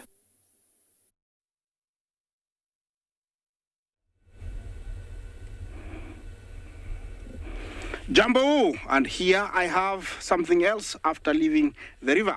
It's the beautiful, the unmistakable lilac-breasted roller. Always found alone or in pairs. A bird that is a native of Africa, found in sub-Saharan Africa, all the way to Southern Africa. Yes, I'm talking to you. Look at how he gazes at me. It's like he speaks English today. This is a bird with amazing colors, like you can see. Blue, brown, pink, white, black, purple. Yeah, you name it. A lot of colors. And looks like he's earning a very good rest and enjoying this mid-morning sun. Remember to talk to us, hashtag CGTN World, hashtag World Earth. Questions and comments are very welcome. I'm talking to you from the beautiful Mara Triangle in the Masai Mara in Kenya.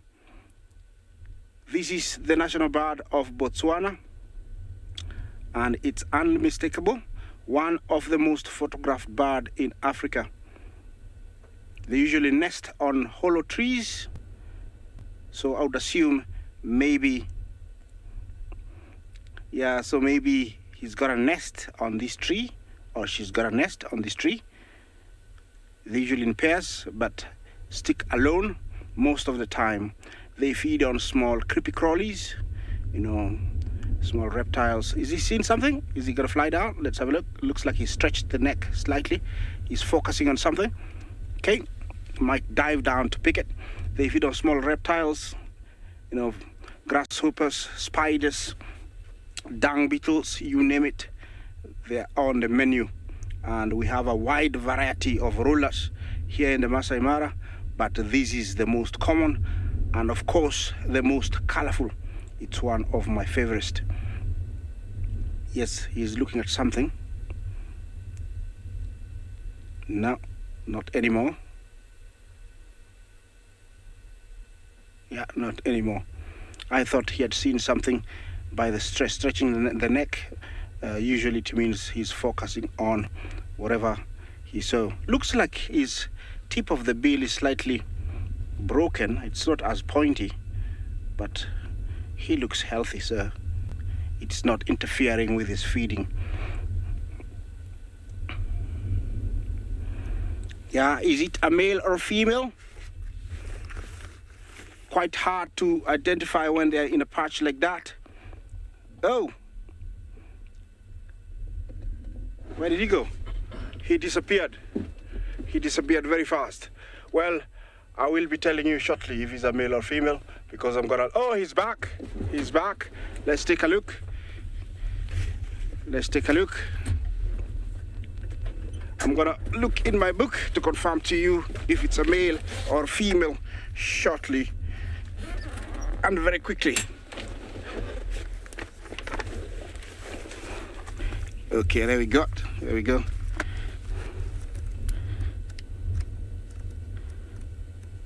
Lilac-breasted roller it is.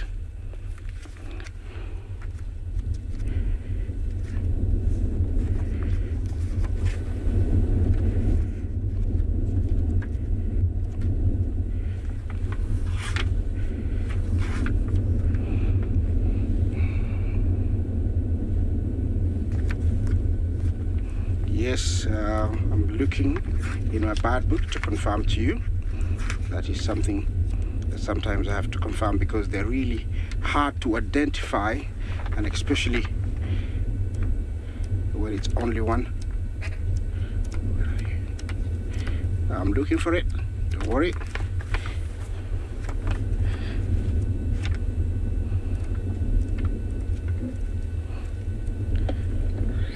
Is he gone?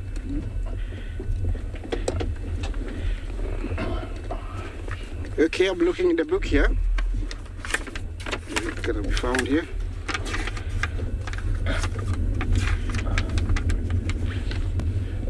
Is it gone? Okay, I'm looking for it. And it seems like I've lost the page in my book. Yes, I'm looking for it. As we look for the impala. As we look for the impala, I'm looking for it here.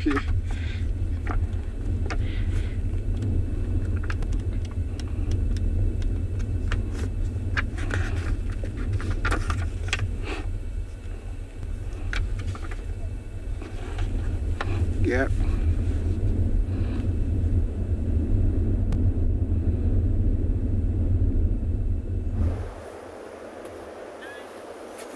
Yeah, it's very difficult sometimes to tell some of these bird species the difference between males and females. And I always enjoy when we get viewers who are seeing, for example, ostriches for the first time, and they'll ask, David, what's the difference between a male and a female? And if you happen to have both of them, it's always a very simple and straight answers. You know, rollers, certain bee eaters, certain birds of prey, certain raptors like the martial eagles, it's always very tricky to tell. And sometimes also, even to the hippos, that you see there in the river there, it's very difficult to tell male from female, especially when they're in the water. Some of the ways you tell, or we use to tell the different sexes, will be sometimes the males will keep yawning and displaying their huge incisors and canines. In general, it's the males that will fight. And in the water, you can tell males from females. Otherwise, it's also very difficult for certain animals.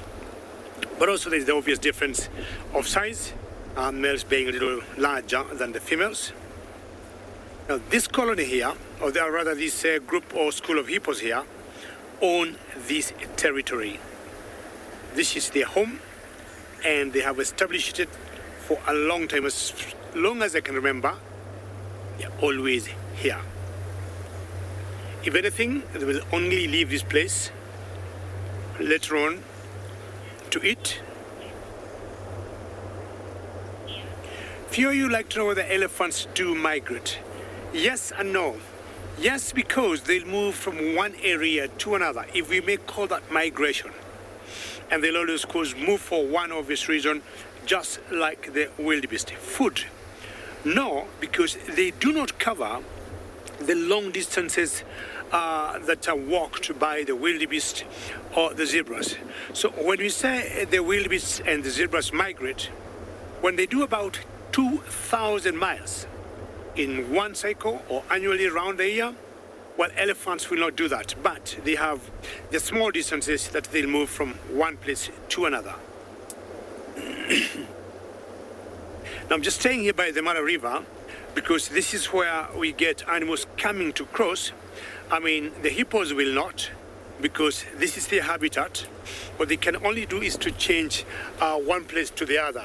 But where they are now, they're permanently there. Hippos will need water during the day just to cool themselves, and they do not suffer from the strong sun.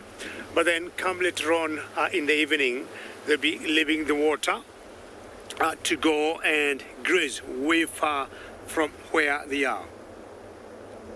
But when you see them out there grazing, they will not be like in groups, like here, 10, 15, 20. You'll always see them feeding solitary. Small little green bird there. You see that bird there? All right, I want to give you a question today. And I know you're very good in your birds. Which bird do you think this is? Hashtag CGTN Wild or hashtag Wild Earth? She flew away, but let's give her a few seconds. She might come back to the same spot.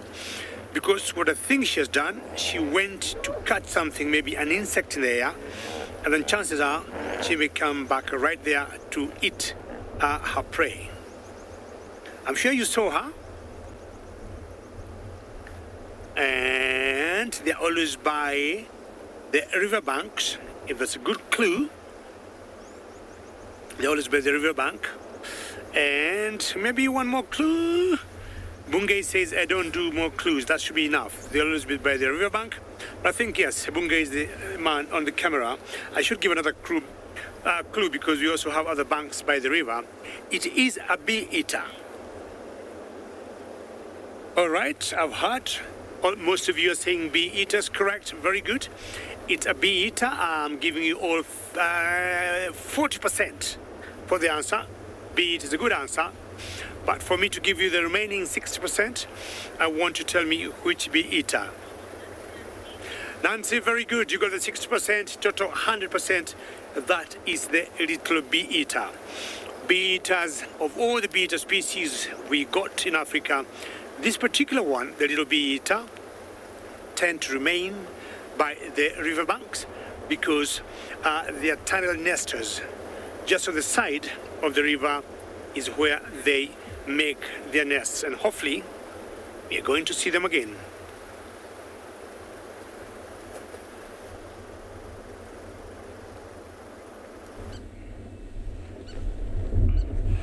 Back to my lilac-breasted roller, and it is one of the most difficult birds to identify between male and female.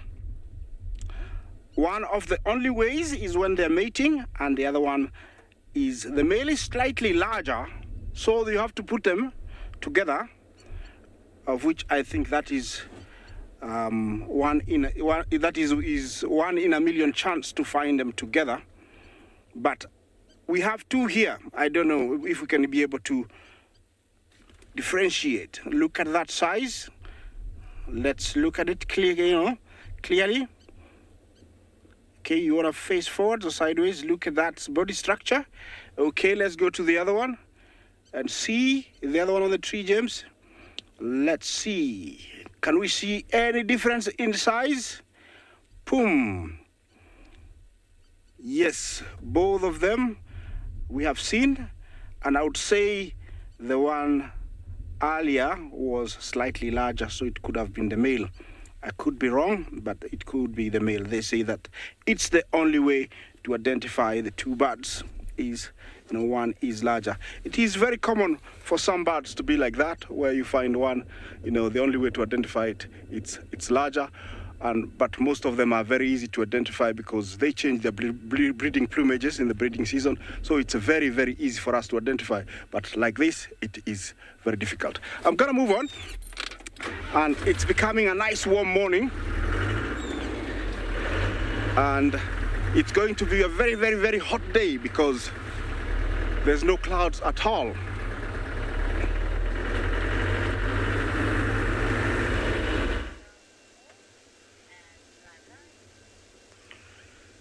Right, thank you very much. Welcome back to the MARA.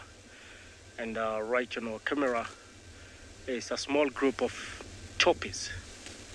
And toppy is a very special antelope here in the MARA. It's actually more of an East African endemic, mostly found in the MARA Serengeti ecosystem. Just a bit to the right, very close to us, is a lioness. Look at that very beautiful lioness. She's sitting down, keenly looking at the toppies. It's pretty warming up. The sky is clear, and most likely very soon the heat will become more intense, and making it a bit difficult for this particular lioness to attempt a hunt.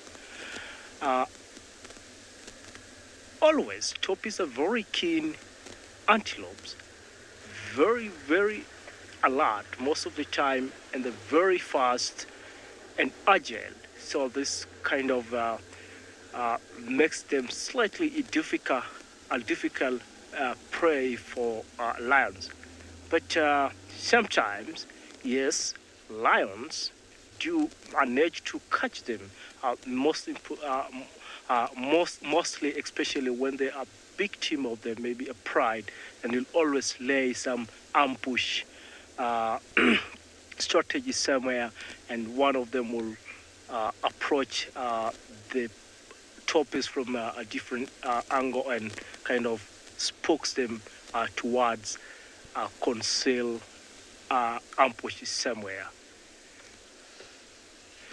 I'm just looking around to see if we can probably see some more lions around this area.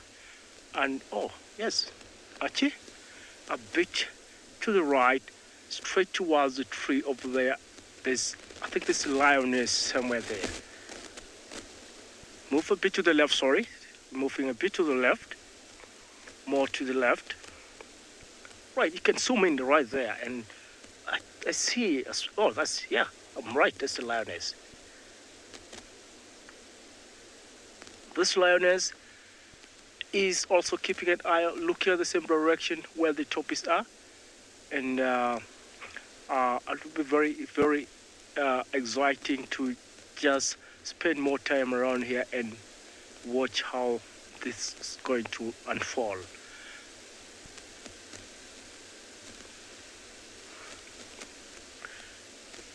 The one close to us is just giving a very stunned stare at the toppies, and she haven't made any significant move since we arrived here. She's a pretty old female. Right. This is a sighting that was waiting. We're not sure how long it's going to take before some movement or some actions are taking place, but we'll be happy to stay here a little bit more longer.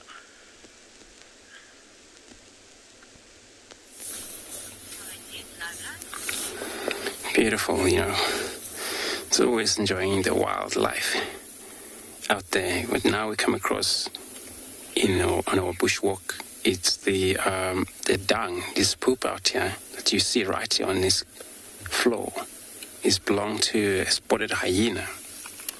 And you can able to tell by looking at the color of this dung. So since hyena, they chew bones most of the time, and also they eat meat. But surprising that every time they're dropping, it comes out purely white because they're rich in calciums, and of course they have a strong jaw to do that. Crunch bones, older bones. Sometimes visit every time where there used to be a carcass when it's early in the morning. After drizzling, because the bone comes softer, they go back there repeatedly every now and then. And this is how they get their diet and survive. Well, they're scavenger for sure. But now what I just discover here, as you can see, it looks like was kind of a beetle. I'm not sure what kind of beetle it was. But mainly what could eat these hyena dung. That's the, sorry, it's going to be a lot of noise here. We're close to the road, but it's going to be gone shortly. It's the sound. So, there is an animal also can eat this, which is a tortoise. Leopard tortoise, they eat also on hyena dung. And what they gain calcium. It's such an amazing thing as a tortoise, able to eat, the white stuff. Yeah, it does. Looks like it, all of this. But, a tortoise, they won't consume anything like bone, but for them to build their shell strong, and they need to feed on hyena dung. But again, it's everything that, eat dungs, dung beetles, and they all actually, there's a lot of nutritions on this, but, we'll leave this hyena dung and move on, search.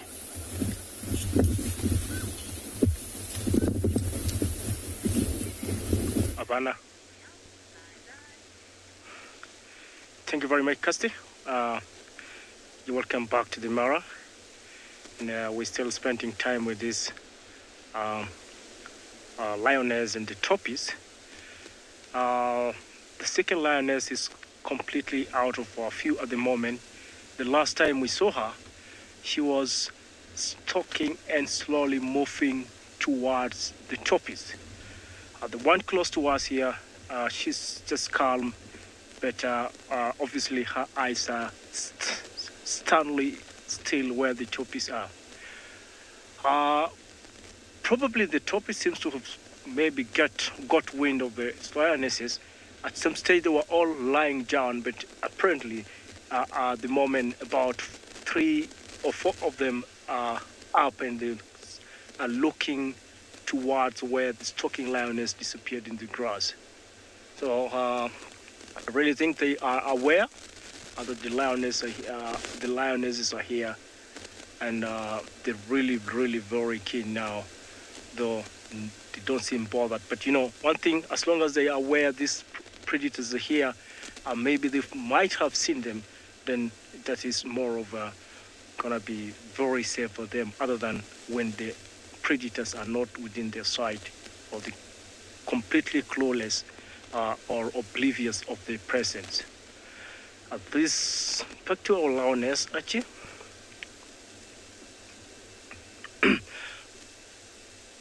I want to believe these are the same 2 lionesses we saw about 2 days ago trying to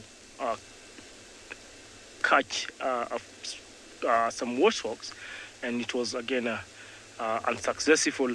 But looking at this female, she's pretty healthy. She's her at her prime age, and I think she's experienced enough to know when exactly to make a move. Like in our case here, she's not really kind of in the mood.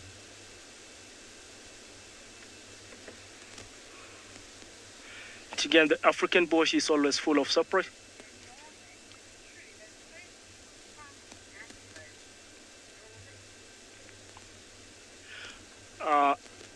No, but choppies are pretty very fast antelopes, and they can reach a top speed of about 60 kilometers per hour, which is quite very, very fast and makes them a difficult catch. And if you look at the shape of a choppy, you realize that they shape in a particular way, like sort of a slanting back line.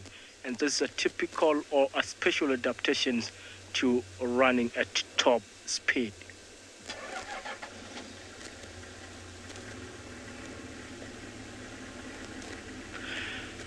Rich, our lioness is quite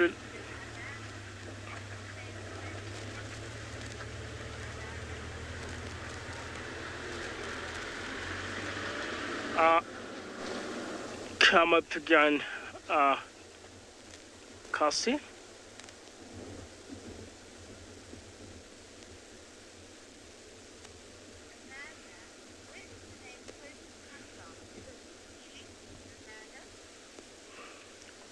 Amanta, what topi is not actually like a proper Swahili word. Like Swahili name for a topi is kind of a Congoni of some sort, but topi is, I think it's more of a, I'm not really sure where the names come from, but we'll probably find out later and share with our views in our next show.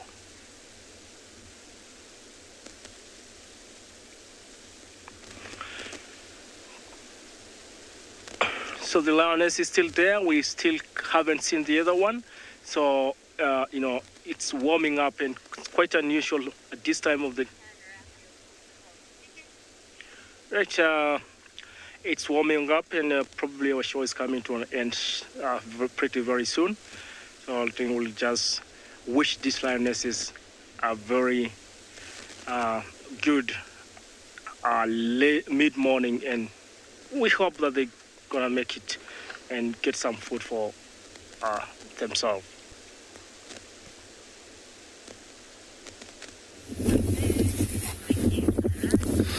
Beautiful lines, so good, especially when they're in action of about to hunt. Always interesting to see in action also how they react. But yeah, on our bushwalk, and as you can see, this is one of the small things that sometimes you don't get to see when you're driving all the time. You look at this beautiful flower here, and it's actually come from the whole entire plant. This is whole entire plant actually come from there. This is a physical, the plant where actually came from the ground itself, and the growth, it's kind of like all spread around. And what you see, they also, after this flower, later on, it's going to be this type of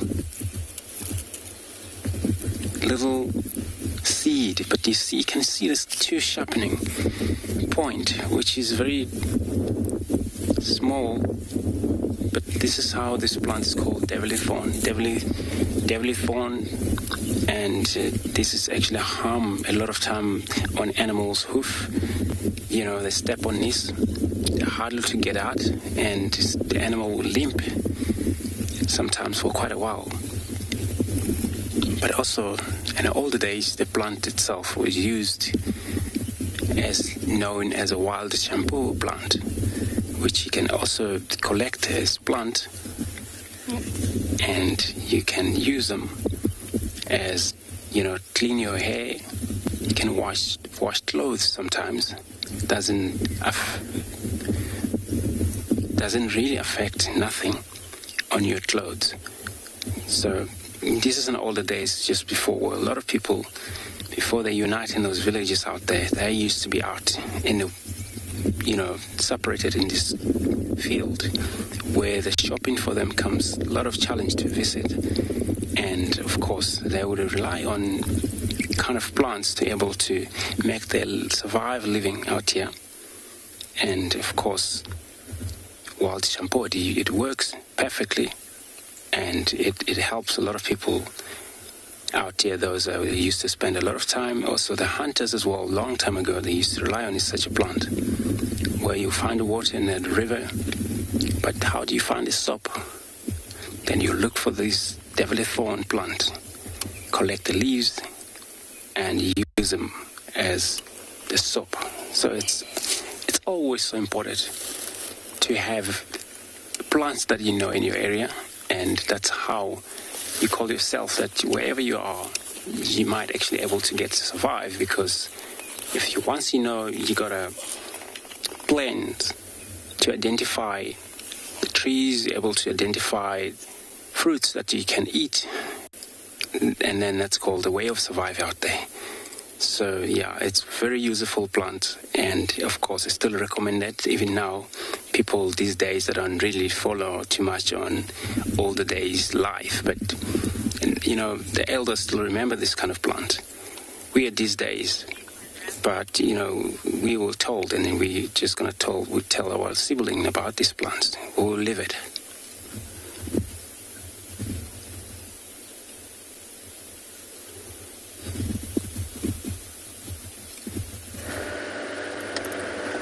I'm actually doing a Dylan here.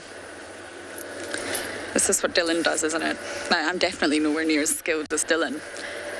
But I'm letting the car drive itself. Why? Sometimes you drive too fast. Yeah, Dylan taught me well. I learned from the best. But the reason we don't do this too much in Djuma is actually ideal, because the car's pulling itself, and it means that you can scan, but our roads are just far too bumpy. So that's actually what I'm doing here. Thank you, Dylan. But I'm going to sit back down again. I'm still going to let the car pull itself, though. I was just looking to see if we could see any signs of spring for you all. It's always nice to end the drives that way. And isn't it fantastic to have bushwalk back? Many of you are laughing. Yes, I'm not very good at it. Dylan will be proud of me, though, for sure. But our roads are very, very bumpy. We've got sort of the mitre drains. These bumps ahead of us on the road, I'm sure you can see them. Many people think they're speed bumps. And yes, I guess they do control speed, but they're actually part of a greater water management program. And what they do is they've been designed in such a way to assist the way the water drains, the water runoff. And all in all, this helps avoid flooding of the land. Now, if you do get heavy rains consistently for a long period of time, the water can become flooded and it would completely destroy the ecosystem. Not even that, but you would then suffer severely from erosion. Now, erosion is a huge problem in some areas, especially island nations like the Maldives. You've got a small island and the roots of trees are holding everything in place. Wave action will always impact the land. We obviously don't have to worry too much about that here. But once you pull out those trees, the land will just completely disappear. So it's really important that the trees here stay intact. Although there's no wave action, erosion still does happen. So that's why we have these bumps, which are slightly painful at times, especially when the presenter hits them too hard. Would you agree, Theo? But yes, they're actually part of a greater conservation program. But secondary, they obviously do help you slow down.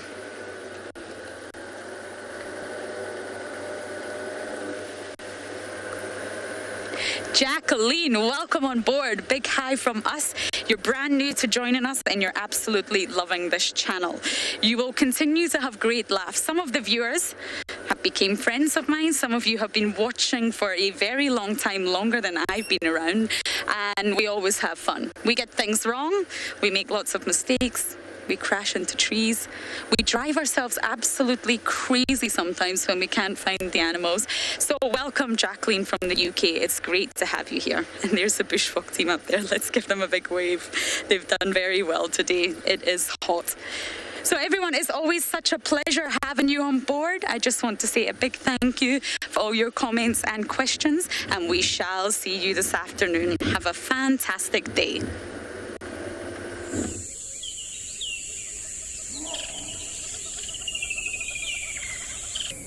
This program features live coverage of an African safari and may include animal